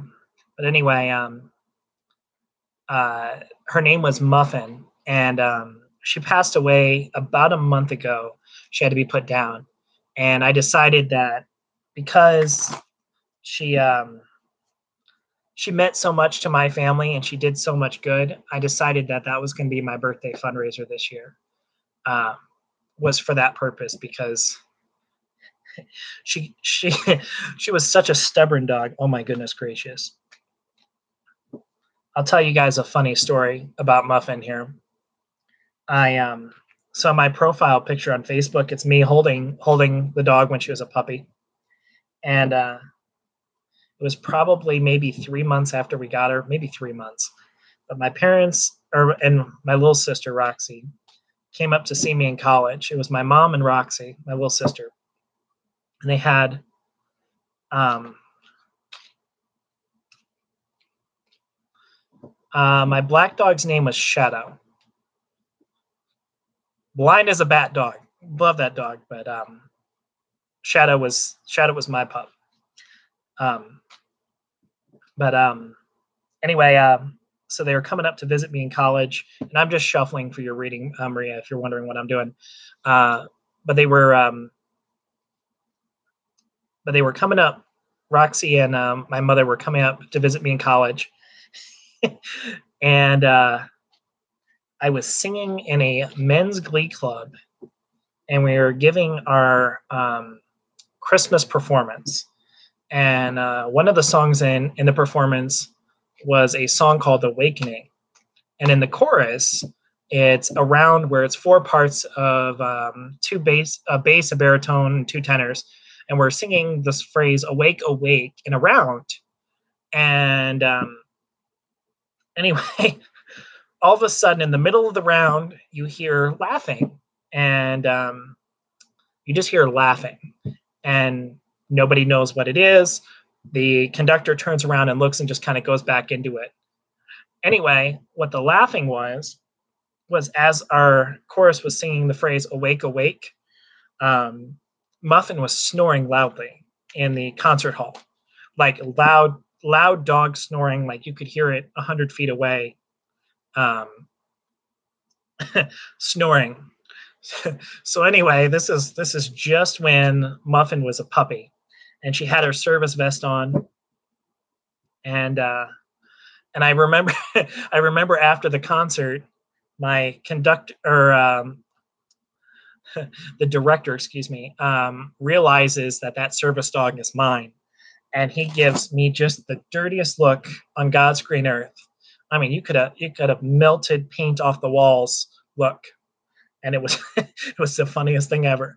And I never figured out what it was until I listened. They made a CD out of it, and I listened to the CD and I heard it, and that was explained to me. So anyway, there's my fun Muffin story. But that's what my fundraiser is for. It's for Pause for a Cause. They do a lot of good things. They do um, dogs for people who have PTSD. They do people who need it for vision. They do it for hearing assistance dogs, which is what Muffin ended up being. So they do a whole bunch of stuff. All right. So Maria, you asked the question about a relationship um, on here. So let's kind of go over what we're seeing in this front. Okay.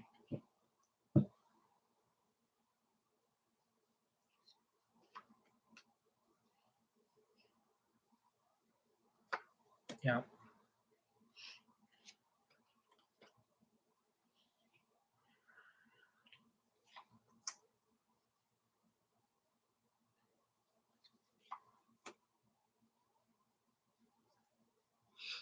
All right.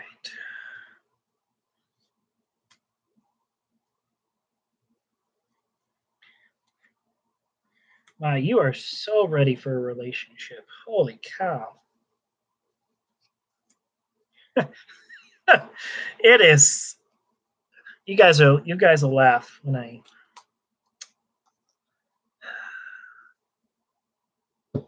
you are completely ready for it. All right. All right. So let's kind of discuss what we got going on here. All righty. 1 second here.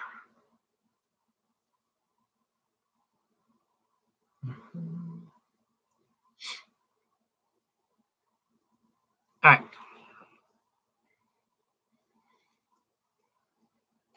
So let's start discussing what we got. First card, Ace of Cups. How much better is it for a start of a new relationship than starting with the Ace of Cups? And it's kind of interesting. The card that you drew right next to it that's crossing it, and it's the Seven of Pentacles. So I'm going to hold it like this because it's very important that it's held like in this manner. So when you see the Seven of Pentacles, normally this is all about laying seeds in the ground and seeing something start to grow from the grassroots up.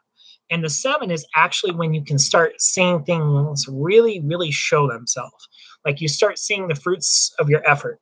And I really kind of feel like you're at the point where you have seen specifically that initial you've seen the effort work on your end, you've seen what it's accomplished, so you are ready for it. Now the basis of that card though is that energy isn't being placed back at you here. It's the star reversed here. So there's almost like you've put this out there, you've put this out there, you put this out there, but yet that bright light that you're expecting to get back, that one star amongst the sky where there's a lot of darkness, kind of that one star, you're looking for that one star that kind of sets that light out. It doesn't have to necessarily be the biggest star. It has to be the brightest star for you. It's got to be the star that you're drawn to. That hasn't shown itself. So it's almost like a defeated, you haven't quite gotten where you need to go, or you're not really seeing that initial success point that you're looking for. Now, what's interesting is what's the card of the past? The card of the past is the Ten of Wands. So this gets told as the burden card. It's also kind of the things aren't as they appear. So in a lot of decks, this is somebody walking up a hill, and a lot of times they'll either be wobbly or they'll kind of be walking, and they won't really have coherence to them. But the thing about it is most of the time with the Ten of Wands, this burden that you're creating, it's based off of it's this perception. It's this perception that you're carrying this long burden, but you really don't have to. So it's almost as if it's it's drama that's created. It's this energy that it's this energy that's created, and then you don't have to bring and take that back. It's energy that's created out there that it's just not fitting, and you can choose when to let that go. So that's kind of important to say. Now, when we go back and we're talking about this Seven of Pentacles energy, it is you specifically going, you're putting forth the effort, you are seeing what your energy is, you're seeing things start to grow. Okay. But where you are in the present, though, is you have to work at it to stay where you need to go. You really have to constantly be focused on taking care of yourself, focused on putting yourself first in order to draw that energy that you need to draw this energy to get where you need to go. You have to be able to almost tunnel vision yourself straight ahead and see what you're looking for. And it's also, the same thing with the seven. It's all about repetitive action. It's repetitive effort. It is going through the same process each day, almost making it like a mantra, almost making it like this is like brushing your teeth. This is what you do. You work on what you're trying to manifest over and over again. All right. Yeah. Okay.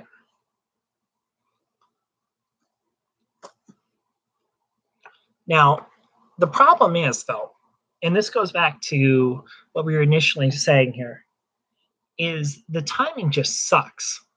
And you kind of realize it that as much as you want to put yourself out there and you want to put this energy here, it like the first example I did, energy just doesn't feel right. And the reason it doesn't feel right isn't because you're not ready. It's because the person that you're meant to be with, their energy isn't ready to be around you. In other words, you're not in the same path line right now. Now, I do feel you're a little ways away from being specifically with this long-term relationship. I think you're away from being at a point where you're with a partner. I'm going to use that phrase partner very loosely. Soulmate. I feel you're away from that. But I do feel that you do have a strong relationship coming with you in the next 2 years.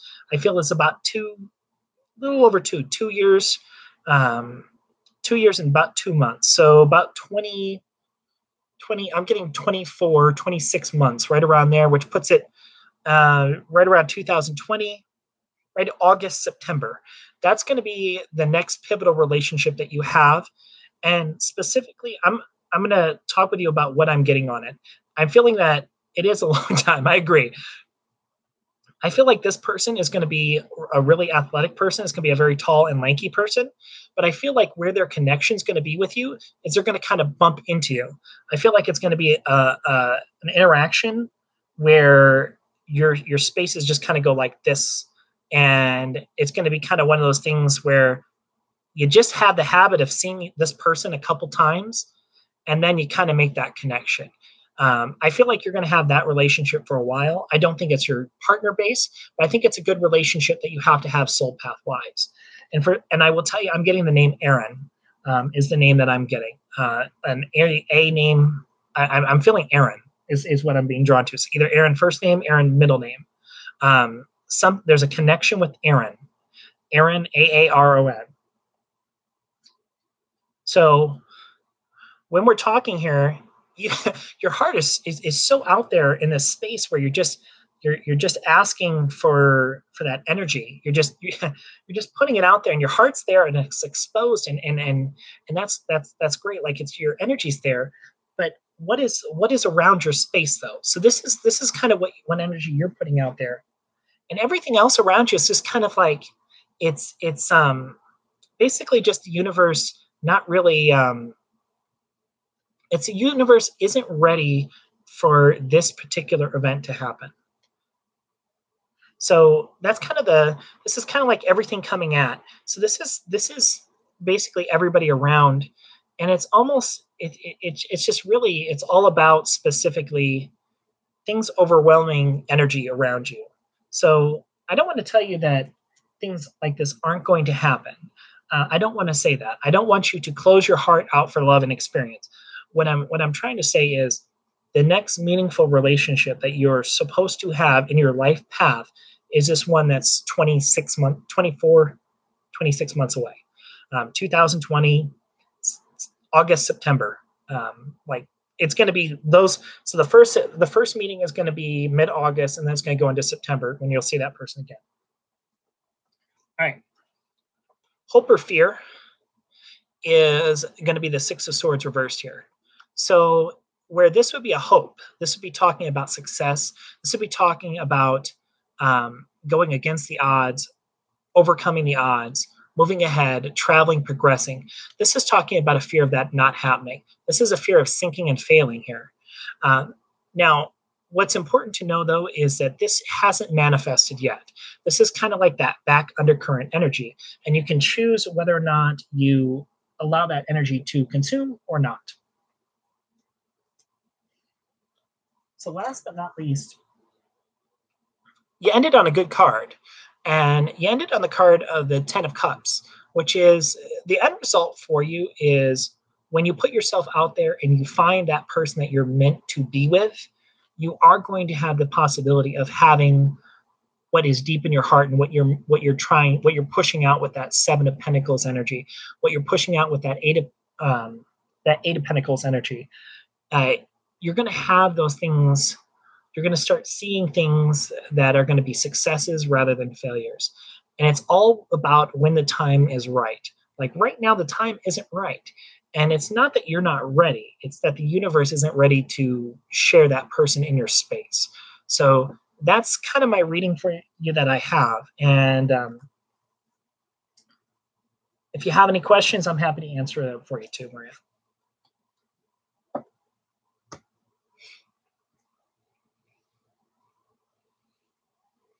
So in 2020, you got to tell me what the Aaron connection is.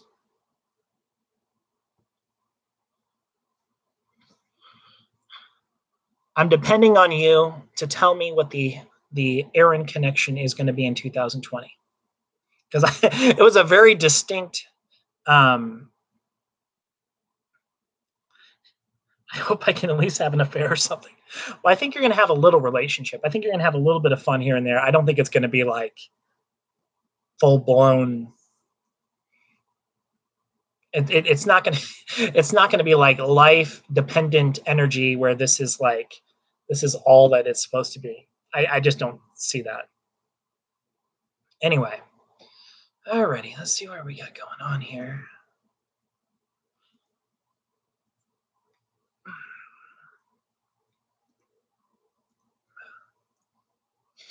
All right. Do you guys have any questions for me here while we're going on here and going on our long session? Anybody want to ask me any questions? No problem. Oh.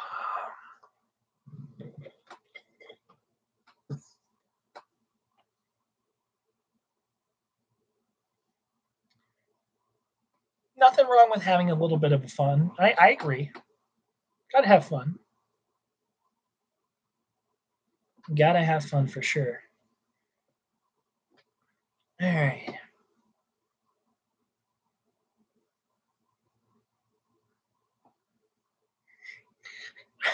I will tell you, I just see this guy as like really tall and lanky, almost like string bean lanky.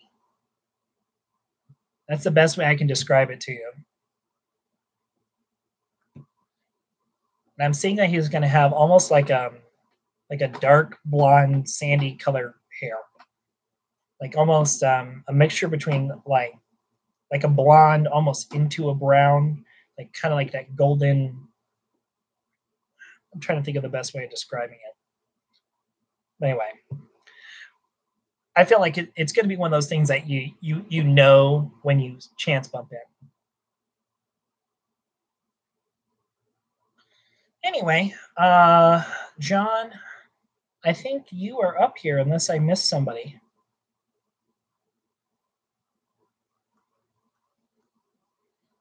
Uh,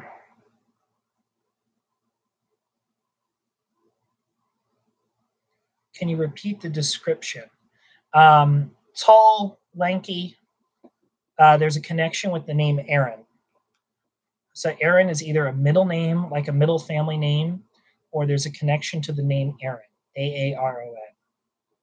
Tall, lanky, athletic, going to have um, almost like a string being really skinny. Um, they're going to be in incredible shape, almost like it's not fat at all. They're too thin. So it could be Aaron with an ER or Aaron, but it's something along that Aaron name.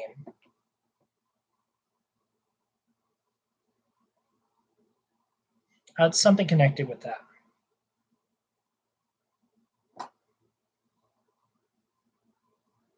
Aaron.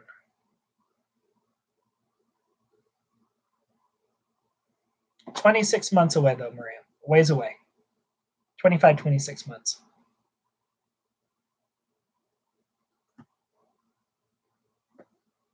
All right, John, I'm going to pick your brain a little bit for a second before we go in here. Do you identify with any of the clairs that you have right now? Do you, in other words, would you say that you're clairvoyant? In other words, you see things. Would you say that you're clairsentient, which means you feel things? Are you clairaudient, which means you hear messages? Or are you clairvoyant? You see things. Do you? Because I feel like you have one of them right now, and I'm gonna tell you if you don't say it. But I feel like you have one of them very strongly over the other three.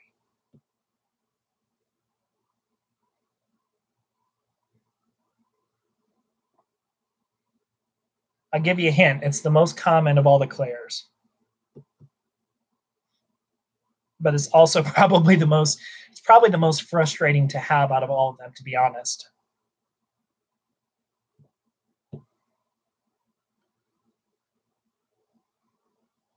I was just gonna say you were clairsentient. Yep, that would be empathic. That would be clairsentient. In other words, when emotion changes in a room, you feel it immediately. Uh, the bad part about that is that if you don't have spiritual practice, it means that people who are really unstable will jack with you incredibly. Um, so if you're around people that are mentally not there, I'm going to use the phrase mentally not there. I'll let you fill in the blanks on that one. If you expose yourself to that, or people that are very manic depressive, that can be very rough for you.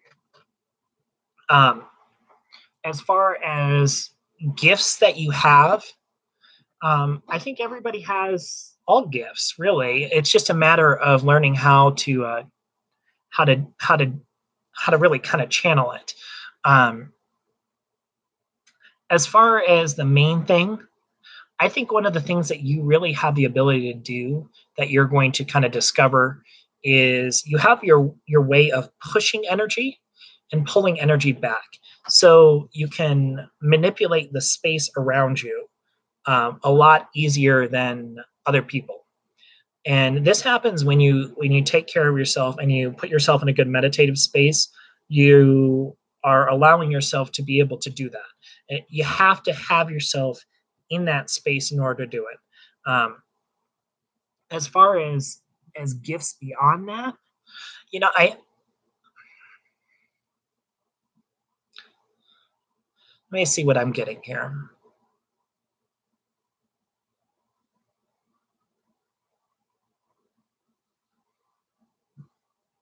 Well, this is what I'd ask for you to see, John.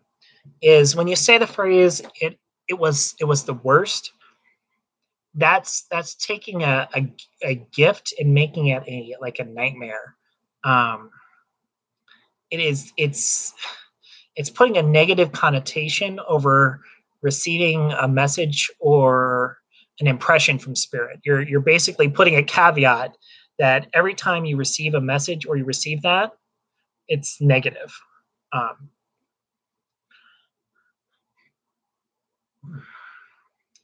to answer your question, Lacey, I,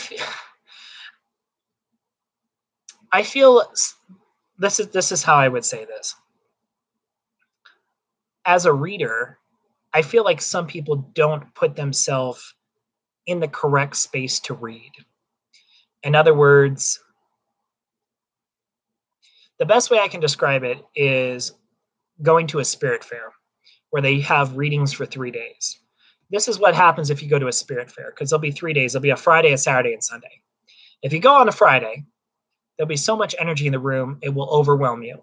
And the reason why is because everybody's trying to channel, and there's so much energy, so much vibration, so much people that are such at this high plateau that it just, if you are a energy vulnerable person, an empathic person that doesn't know how to put up your bubble and protect your space, you can't go to one of those things on a Friday. It will literally make you go crazy. You will be in it for 20 minutes and you're like, I can't do it. You leave there and then you have a nasty headache. And the reason why you have a nasty headache is because you weren't prepared for it. You walk into a space and there's just so much that you're just like, okay, I'm done. Um, that's the easiest way I can describe part of it. You go on a Saturday, what you notice is the energy starts to slip down a little bit. You see so much more people there, and you'll see a lot of highs and a lot of lows of energy where people either be really high or there'll be people really low. When you go on a Sunday, this is what you notice.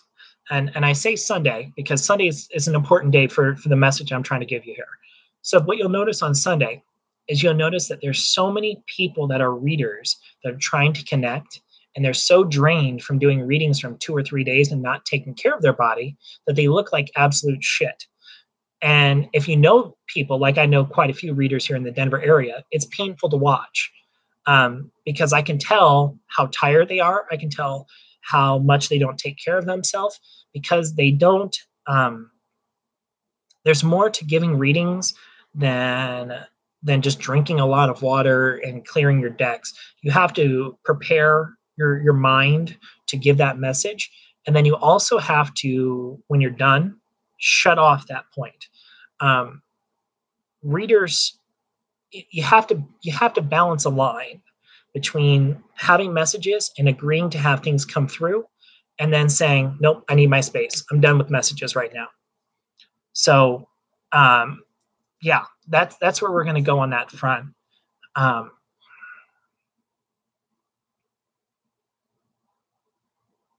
no problem. So, as far as your clairs that you have, I will tell you one of the things that I do get is that you have a lot of connection. You have a lot of connection to past lives that people have. So, I one of the things I encourage you to do, and this has nothing to do with the cards I'm going to draw, um, see where you feel on channeling past lives, because I have a feeling that you have connections with archaic records. I have a feeling that if you apply yourself to it, it'd be one of the things that you could do. So I'm not telling you to go sign up for 5 classes and go take that. I'm just telling you to dab your feet into it a little bit. See if archaic records is something that speaks to you. If it does, great. Look into an option, take an online class on it. If that doesn't appeal to you, don't do it. But basically, archaic records, for those in the room who don't know, it's basically taking one of your past lives and kind of looking at it like it's on a string. And you're able to kind of look at events that happened in the past, and you're able to kind of do that. How do I take care of myself? Well, work in progress. Work in progress. All right. So John, let's go ahead and let's see. I'm just going to draw a couple cards to kind of see what we have going on in your space, and then we'll kind of go from there.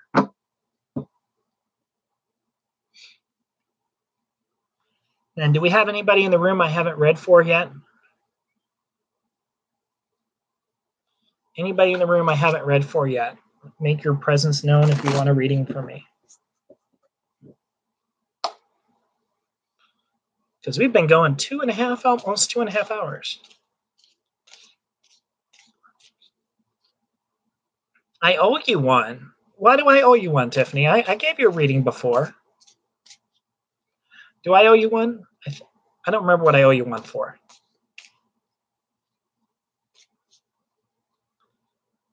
Oh, yeah. Okay, gotcha. Gotcha.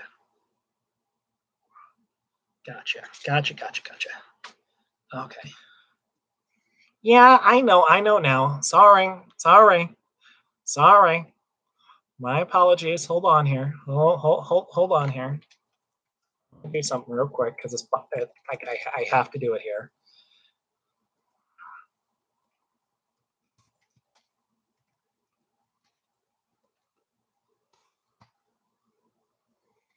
Oh, come on.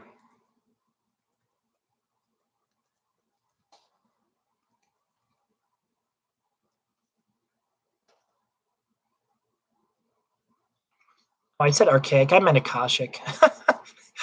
Does that tell you how tired I am? I just said Akashic reading. I said archaic instead of Akashic. All right, I meant Akashic readings, John. So pardon me. Wrong word choice. So let's try this again. So the word choice we were looking for is Akashic records.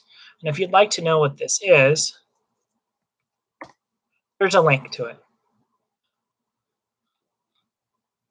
I said archaic instead of Akashic. Oy.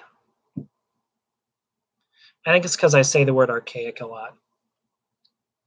All right, so let's see what's kind of in John's space.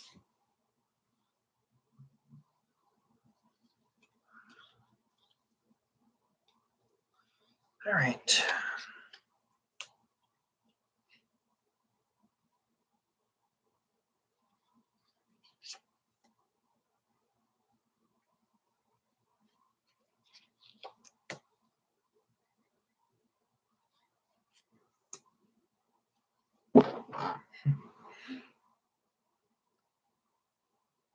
All right. So, John, kind of my channel message that I'm getting is that you've really had to kind of defend yourself lately. There have been a lot of things that have kind of really kind of put you in a spot where you've had to defend yourself a lot more than you should have. So, the first card that you drew was you drew the Six of Pentacles, but you drew it in reverse here.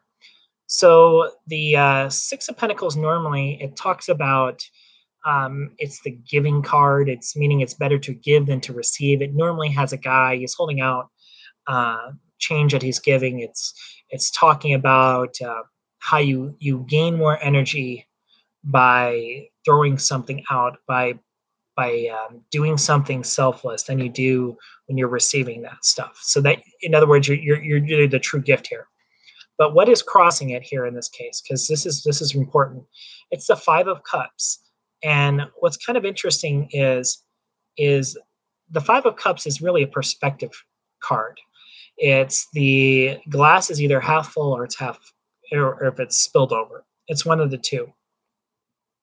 Now, I'm going to kind of give you a message that I had this week, and it's kind of funny because at my work there's a billboard up, and it says the glass isn't half full or half open, or it's no. Let me get the phrasing of it. It's not that the glass is half full or the glass is half empty. It's that the glass is refillable.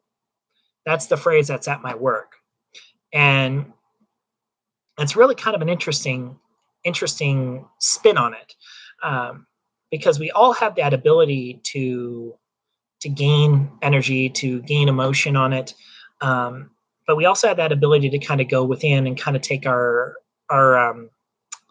moon level where we're kind of going within and just kind of really depending on us in our deep essence here. Now, I just kind of my channel message that I'm getting is that a lot of people are kind of whacking at you to try to influence you. And it's really important that you don't allow others to knock over the beehive in this picture. Um, you are dependent on walking your own path, not the path that others tell you to walk. Um, so I give you this Akashic records here point, but keep in mind when I'm stating by this message is those around you don't know what's best for you. Only you do when you connect with your guides. So really take a moment and and when you feel as if something is influencing you, you need to really ask yourself, is it my energy or is it somebody else's? And if you come to the fact that it's somebody else's, realize what you need to do is cut that cord and move away from it. When I'm saying cutting, you need visually picture. Think of scissors coming down, getting rid of that connection that you have with that energy. Um, Imagine that happening, and then you also imagine what you want to imagine is a light coming from above that's going to basically clear your space. That's my reading on that. In order for you to do that, your last card though is the death card. You have to be willing to make this change, and you have to be willing to put all your cards on the table and really fight for yourself. I gotta keep on repeating that phrase: fight for yourself. You have to fight for what you believe is the right situation. You have to fight for what you believe is right. You have to fight for what you're passionate about. Fighting, and I'm not talking like fist fighting. I'm not talking about chewing people out. I'm talking about putting the intent out for what you believe in, what your credo is. That is the most important thing for your reading today. So we're going to leave it at that. All right. Anybody have any questions for me here?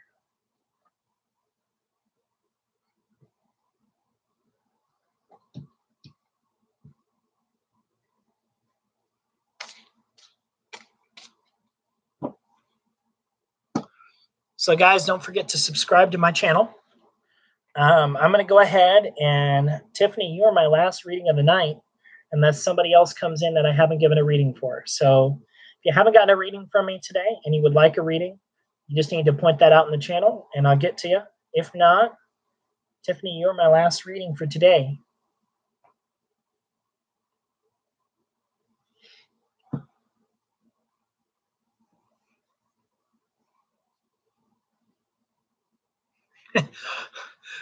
Five people's jobs. Five, that would be the Five of Swords, sir. That's the Five of Swords. Bunch of people whacking at it. Do I use astrology with my readings? No, I do not.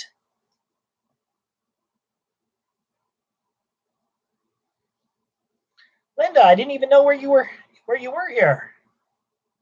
You must have come back. All right, so Linda, you're first, then Tiffany.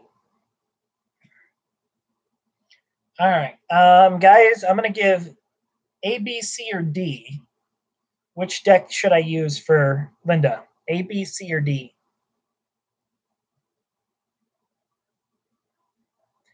A, B, C, or D. Whichever one has the most votes wins. Vote now. C. Okay.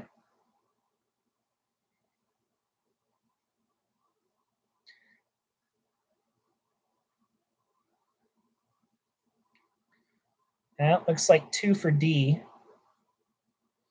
2 for D, 2 for C. All right. And F. Now, F would be failing, Crystal. And welcome to the room, by the way. All right, so I'll show you guys. C is Game of Thrones tarot. D is the Witch's tarot. Which ones do you want? I will let Linda. I'll let you pick. Would you like Game of Thrones, or would you like the Witch's tarot?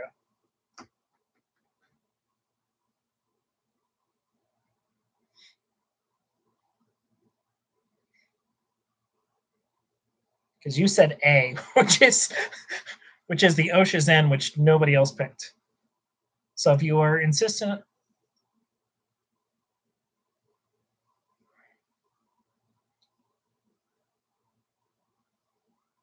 it's Linda's choice though. In general read, witches. Okay. All right, I got you. Okay. Let's see.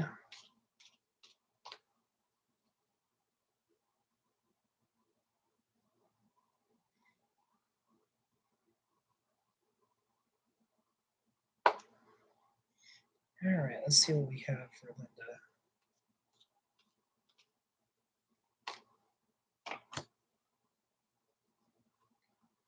Okay.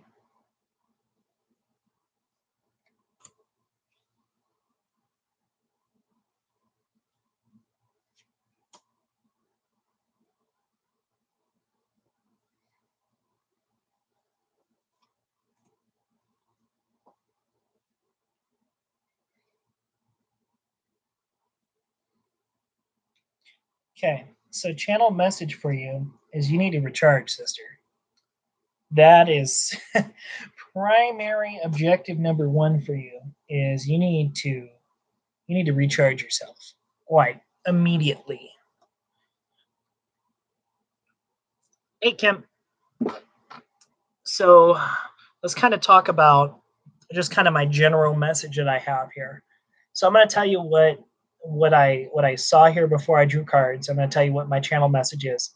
Is I saw specifically you being out in a nature space. I saw a bunch of trees, and um, I saw that being a grounding measure for you that you need to do like right now. I feel like it's almost like your energy level is on an E, and there's that connection for when you're out in the middle of nowhere and you're able to slow down and just kind of have that moment where it's just you connecting with nature. There's an importance for you doing that in the next couple days. So I'm just going to throw that out there because that's your channel message. Second part of that channel message is that is your refuel. So understand that any point that you feel yourself getting that way, it's really important that you do that. It's also really important that you do it barefoot. And you may say the question, why would you say that, Joe? The reason for it is because that connects you to earth, and that also allows you to get that resonation here. So I'm seeing two specific trees, and I'm seeing almost like you've had like a hammock or something out there. There's something where it's just like a connection to where you can lean against it, or you have put a hammock there. There's something to where it's almost like it's it's something that you can sit down or you can have a space there. Okay, so now let's kind of go over what we're seeing for you. And Kim, I will get to you too. You are after Tiffany and Crystal if she wants a reading too. Anyway, let's go back to where we're talking about. So the cards that we drew for you here is a Magician, Justice, and then we drew two more over here. We're gonna get to these two in a minute. So let's talk about the Magician, what it's talking about here. So the Magician is saying that you have all the tools in your hands. You have all the tools that you can create what you need to manifest. You have everything in front of you. You have the cup. You have the pentacle. You have the sword in your hand. You have the wand in your hand. You have all these tools that you need to have in front of you. They're on your altar. They are your practice. But you have to put forth the effort to manifest what you're trying to do, energetically speaking. The justice aspect is you know that you need to specifically take care of yourself better, and you know specifically when things are around you that are wrong, that it's almost like a need that you have to just nip it in the butt. But how you do it isn't necessarily the right or the wrong way. This magician here is talking about doing things in a much more constructive way. So one of the things I do also want to mention to you is that when you are defining your space, or I've talked about it last week in my Sunday. It's called the centered heart space. I would recommend doing one of those for you. So if once you're done with this, feel free to look at my channel here. You'll see my discussion about centered heart space, and I kind of definitely go into the need of it and what the purpose of it. I recommend you to do that. That's my honest recommendation. Now, what's been happening though is things in your space have really kind of been, rather than you seeing the individual light here that is in specifically in the moon, and seeing that one piece of light that's standing there and kind of being like that beacon that's there amongst everything. Instead, you've seen the negative. That negative has basically just kind of overwhelmed that space. So there's definitely a challenge for you realizing that this energy here specifically doesn't need to be so dominant, and it also doesn't need to continue to be there. It's the end. It's the end of the cycle. You have the ability to move past it. So that's the channel message I have for you. As far as relationship wise goes, I didn't want to do a relationship one for you. I want to do one or the other, but I will draw two cards on your relationship. And the two that I drew were the King of Swords reversed and the Eight of Cups. So you got to find somebody who treats you right, loyal and just, but who's fair. That's really important here. You have this reverse here. So the treachery and the deceit that has been there in the past, it is going to continue to affect the future until you put that emotion behind you and move past it. Clear it, get ready, allow yourself to push past. So that's my reading for you. Any questions for me, Linda? I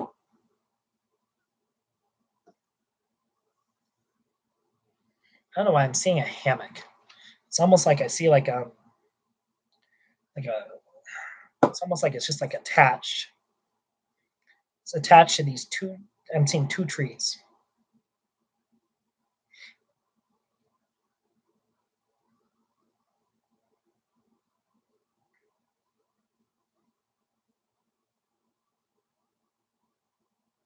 Well, that'll be your Ten of Swords energy right there for sure, Linda.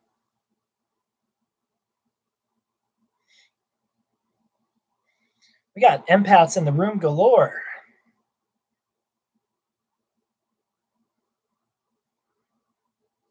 So, guys, if you're not a part, one of the things I do want to mention here is if all right, good night, Chris, buddy. Be safe. Feel better.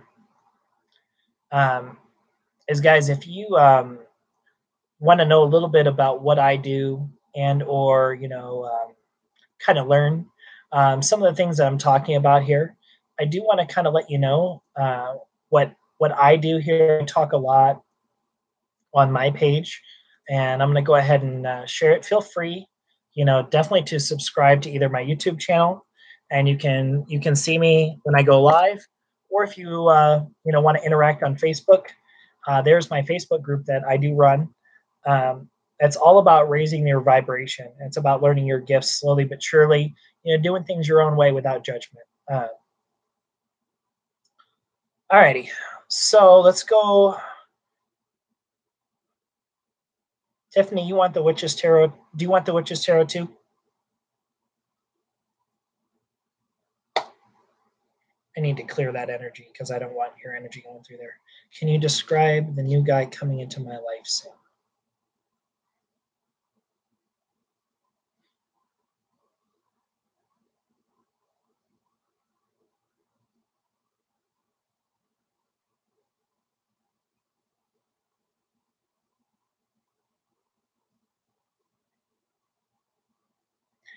So there is somebody that is okay, Tiffany, I got you.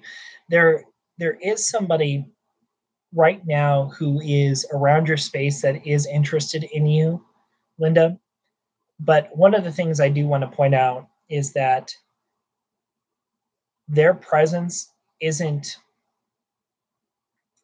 it isn't for the best reason that they want that relationship. I'm just going to say that as a guy. I'm going to let you fill in the blanks on that one. I don't think their motives are pure relationship based. I think they're more lust based, and they're more greed based. I don't feel like it's pretty righteous. And I'm not going to go into names that I see or anything like that. I'm just going to tell you that if you feel like something is too good to be true on that front, avoid it. I'm just going to leave it at that because I'm not going to go in and character defame or anything like that. I'm just going to tell you from the spiritual side, I see somebody coming into your space pretty soon. I don't think it's going to be like this month. I think it's going to be sometime before the end of the year, possibly going into January or February. It's sometime in the next 6 months. I don't feel like the energy is great. I feel like you're way ahead of them, and I would look at it kind of like, oh, they're interested in me, great, and then just move on. That's my 2 cents on it. Wrong intentions. Thank you. Well, it's awkward saying that as a guy because I know how guys think. Uh, yeah, I just I would, unless something magically changes, or you see somebody come in your life that isn't like this guy, that has negative intentions and this guy's got an ego the size of fucking Cleveland. Pardon my French, but that's going to be the way that you know that this is the person I'm talking about. This is going to be somebody that talks about themselves almost like in a third person, like it's obnoxious.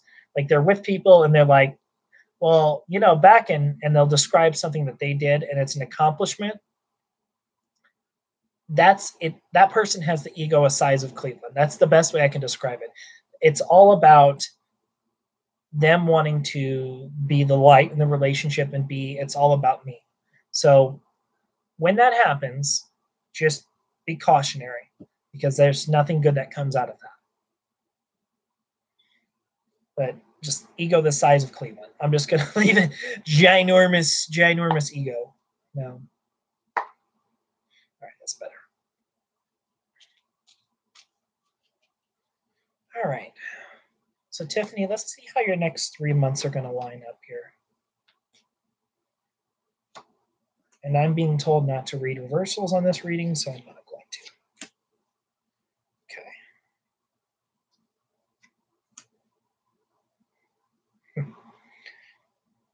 Okay.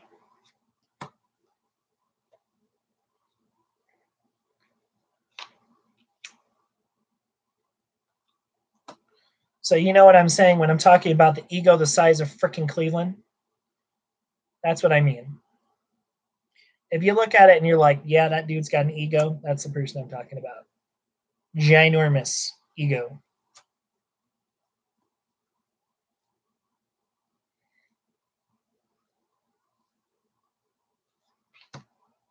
Okay. All right, Tiffany, we are to you.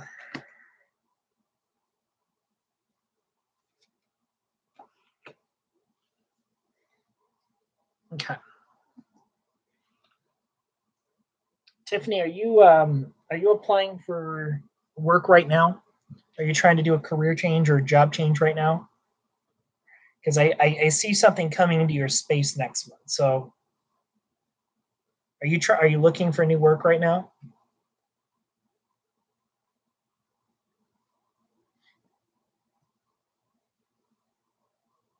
Okay. Well, something about that is going to change money wise, and I'll describe that in a second. But anyway, money situation is going to change next month for you. Let's talk about this month though. So you drew the World, you drew the Six of Cups, and then you drew kind of an interesting card to end the month on, which I thought was I think it's kind of the most interesting out of three. You drew the Seven of Swords. Now, just kind of the general feeling that I get here is this Seven of Swords is kind of like you're backed up against the wall and you do what is necessary for you to survive at that very point. You have to succeed. You have to do what you have to do. It's almost like you've been put in a corner and the universe says, here you go, here's your obstacle, here's another obstacle, here's another obstacle. And then you're like, you know what? That's fine. I'm going to do what I can here. I'm going to take my resources and I'm going to realize it's what I have.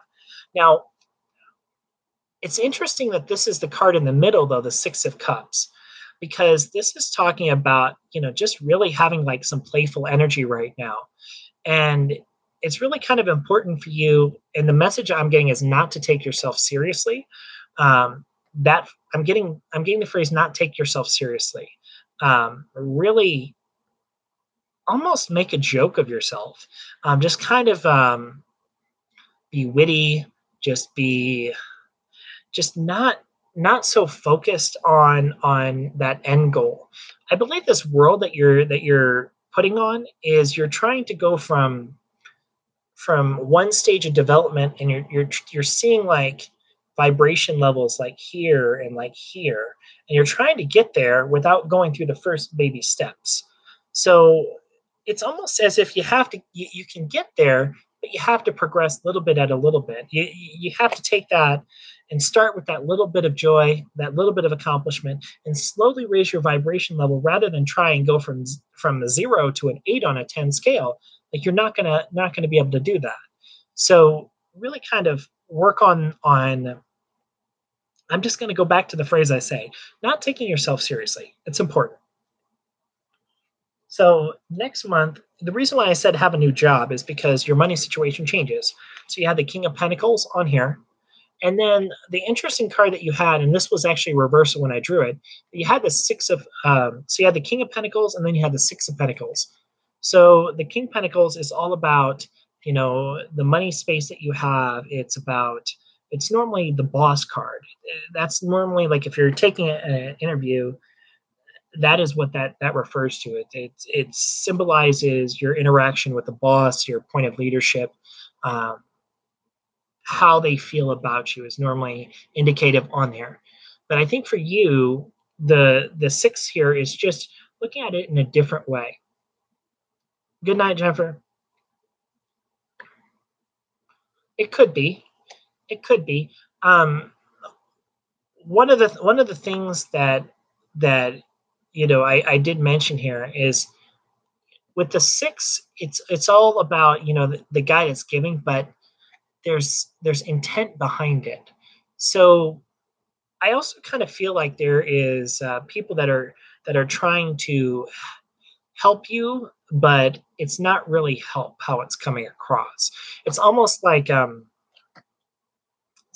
condescension. It's um, it's help with intent. Um, Help with like a but qualifier. Let me get this for you. But remember, when I need your help down the road, remember this. It's it's not it's just done it's help done for a reason and a motivation. So I ask you to kind of realize when that's happening. Right. But there's your motivation. So understand it's done with intent. So last but not least on this month for you is the justice card here. Now, I think there's a need for you to kind of really take some moments and realize when something isn't right for you, and when something is just it's just in front of you, the timing seems like shit. It's just a piece of energy that you can tell it's not meant for you right now. Like what's being put in front of you, the timing just isn't right for it. The reason why the timing isn't right for it is because the timing isn't right for it. Don't allow yourself to be influenced into making a decision just because others tell you you need to make a decision. It's all about you specifically going off of where you feel your path is right and wrong, because you are the true measure of it here. Now, you kind of have a little weird of an evolution here in the third month, though, and that is you get backed into a corner, and you have all these things kind of coming at you, and there's really kind of a need for you just to kind of good night, Brandy. There's a need for you just to kind of really just be backed up against the corner and just go back away, stay back. It's almost like there's a big giant stop sign that comes up in front of you, energetically speaking. Great, awesome. You really need to find when you're looking around you, you need to look for somebody that has your back. You need to look for somebody that has um, your best interests at heart. And this isn't, it's a King of Cups, but this is definitely still a female. But you need to have that person around you who's your emotional rock. That's what this person is going to be, because they're going to be very, very important in 3 months. That's your King of Cups. It's somebody that is your best friend that you can talk to about everything. somebody that you can call, go get a cup of coffee with, somebody that will come over if you need help. That is what this person is. Last but not least, you got to tune yourself back in to your power and your connection with spirit, because right now part of the reason why you're not healing as much as you can is because that connection is so frayed and your energy space is so vulnerable by those around you, kind of that being back into a corner. So the challenge of this empress here is to really put spiritual practice first and foremost in what you have to do. Routine, take care of yourself, find your faith. Your faith is your beacon at the end of the light. It's your hermit beacon that you're holding here. It's the truth that you know. That is the most important thing. That's your magical power that you have. That is what you're going to be dependent on moving forward. So that is the reading I have for you, Brad, or Tiffany. Excuse me. I don't know why it's saying Brandy, because she just typed that end here. Anyway.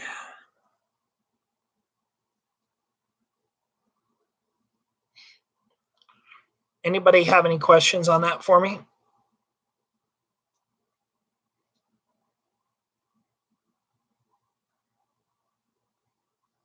Yeah.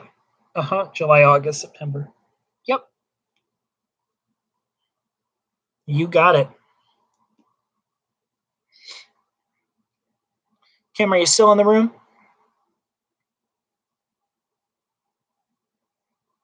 Kim, are you still in the room?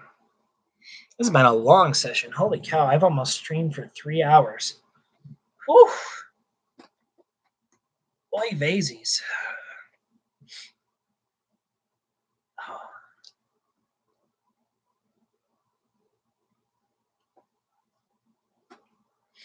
My honest advice, Tiffany, find that King of Cups that I mentioned. Find that person that you can depend on because they're your rock. All right. So, Kim, you asked how the month of July was going to be for you. So I'm going to go ahead and give you some cards on this here.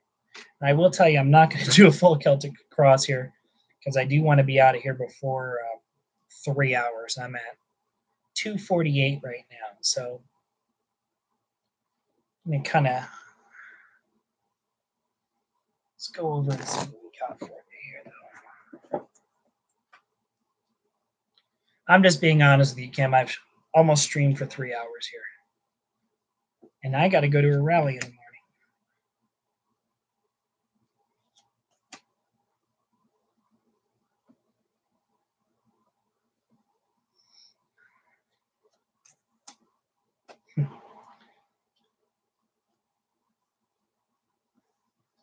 Well, I start out by drawing 3 reversals for you.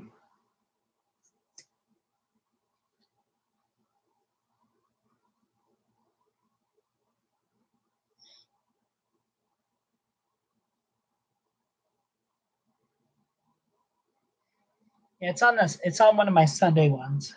It's called Centered Heart Space. Okay, so let's kind of go over what we're looking at for you, Kim.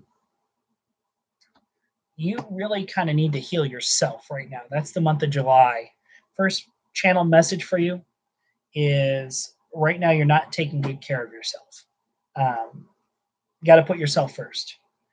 So we're going to kind of discuss why I think that here. So you had the five of Pentacles reversed, Four of Swords reversed, Priestess reversed, and then you had 2 interesting cards here to end. You had the Knight of Pentacles, and then you end on the Five of Swords here. So let's go ahead and let's start where we're going to talk about here. Let's talk about the Five of Pentacles first here. So it's almost as if when this obstacle is put in front of you, not only is it appearing dreary, but it's being seen as it's almost like the end of the road, like Chicken Little, the sky is falling, and these first couple days of July are really going to show a lot of a couple very choice negative events that you have the choice of either looking at them, allowing them to have their space and move on, or they're going to continue to take over the whole course of the month and part of August too, just to let you know. When I say you're not really taking care of yourself here, I say that because this Four of Swords reversed here. So the Four of Swords, even though this is a guy laying on a tomb here, I'll put this up here. Even though there is swords going by, it's a rest card. A lot of times in the traditional Rider Waite, you'll see it with somebody that is almost like somebody who's pregnant. They're struggling to hold their own. That's what you notice specifically with the Four of Swords here.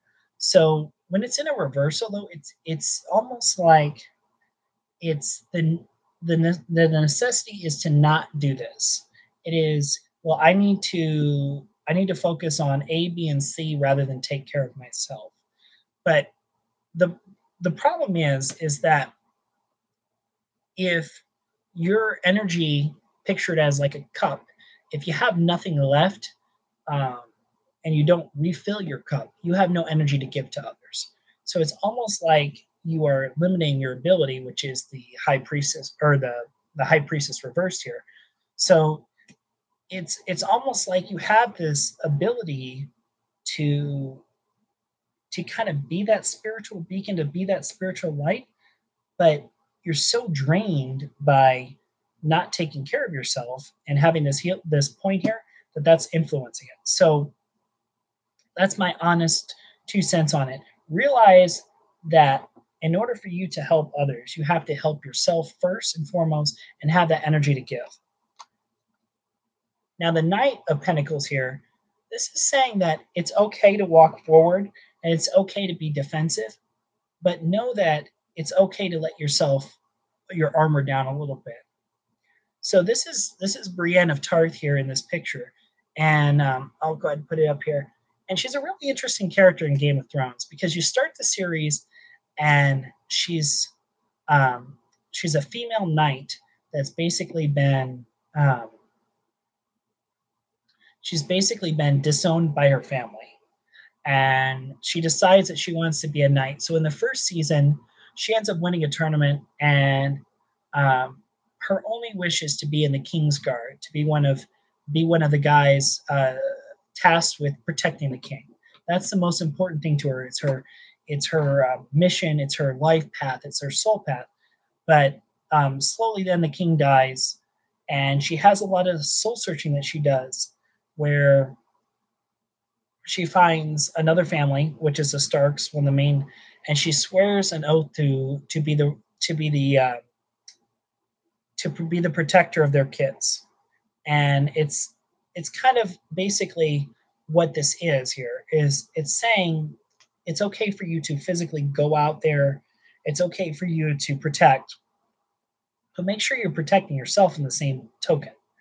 You can't really protect yourself if you're not wearing armor and if you're vulnerable. So Brienne of Tarth, even though she looks like a pushover, she's not. She's in a full set of armor. She knows how to defend herself. She knows how to basically do things to survive. She's a survivor. So that's the message on that one. And then it ends on the Five of Swords. And like in the other Five of Swords that we drew, it was about a bunch of just energy that's kind of all over the place. And all this energy is all over the place, but yet you're at a low point. So you have all these things kind of bouncing and bouncing and bouncing. And you really have to realize that everything around you is moving because the energy level is so weird and out of flux. So this point at the end of the month, it's going to be really important for you to go back to this Four of Swords that's reversed and flip it, and to take some points towards the end of July and really take a couple days where you retool yourself and you start doing some things for your own personal sanity and for your own personal benefit. But that's what I have for you for your 5 card reading here. All right. All right, guys. So we are at the point of tonight where we are going to call it quits. Um, if you guys want to, feel free to subscribe to my channel. If you guys are watching a replay of this, feel free, no problem, Kim. Feel free, pop the subscribe button. There's also my link for my Facebook group. So if you would like to join like-minded conversation, kind of learn a little bit about what I do, I definitely use it as a teaching apparatus, and I do teach a lot of things each week. So feel free to join. Maybe you learn something new. Maybe there's something that you can teach the group. So that's definitely one of the reasons that I started that group. Is it's an open group. I want to thank you guys for putting up with me tonight, and I hope you all enjoyed it. But I want to wish you guys love and light in the universe.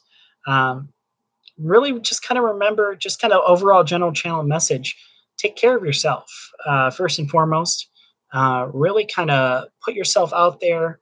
But if you're going to do that, make sure you protect yourself first. Make sure that you take care of your body. Make sure you take care of your spiritual health. Make sure you take care of your physical health, your mental health. Make sure that your cup is full before you go out and put your energy out to helping others.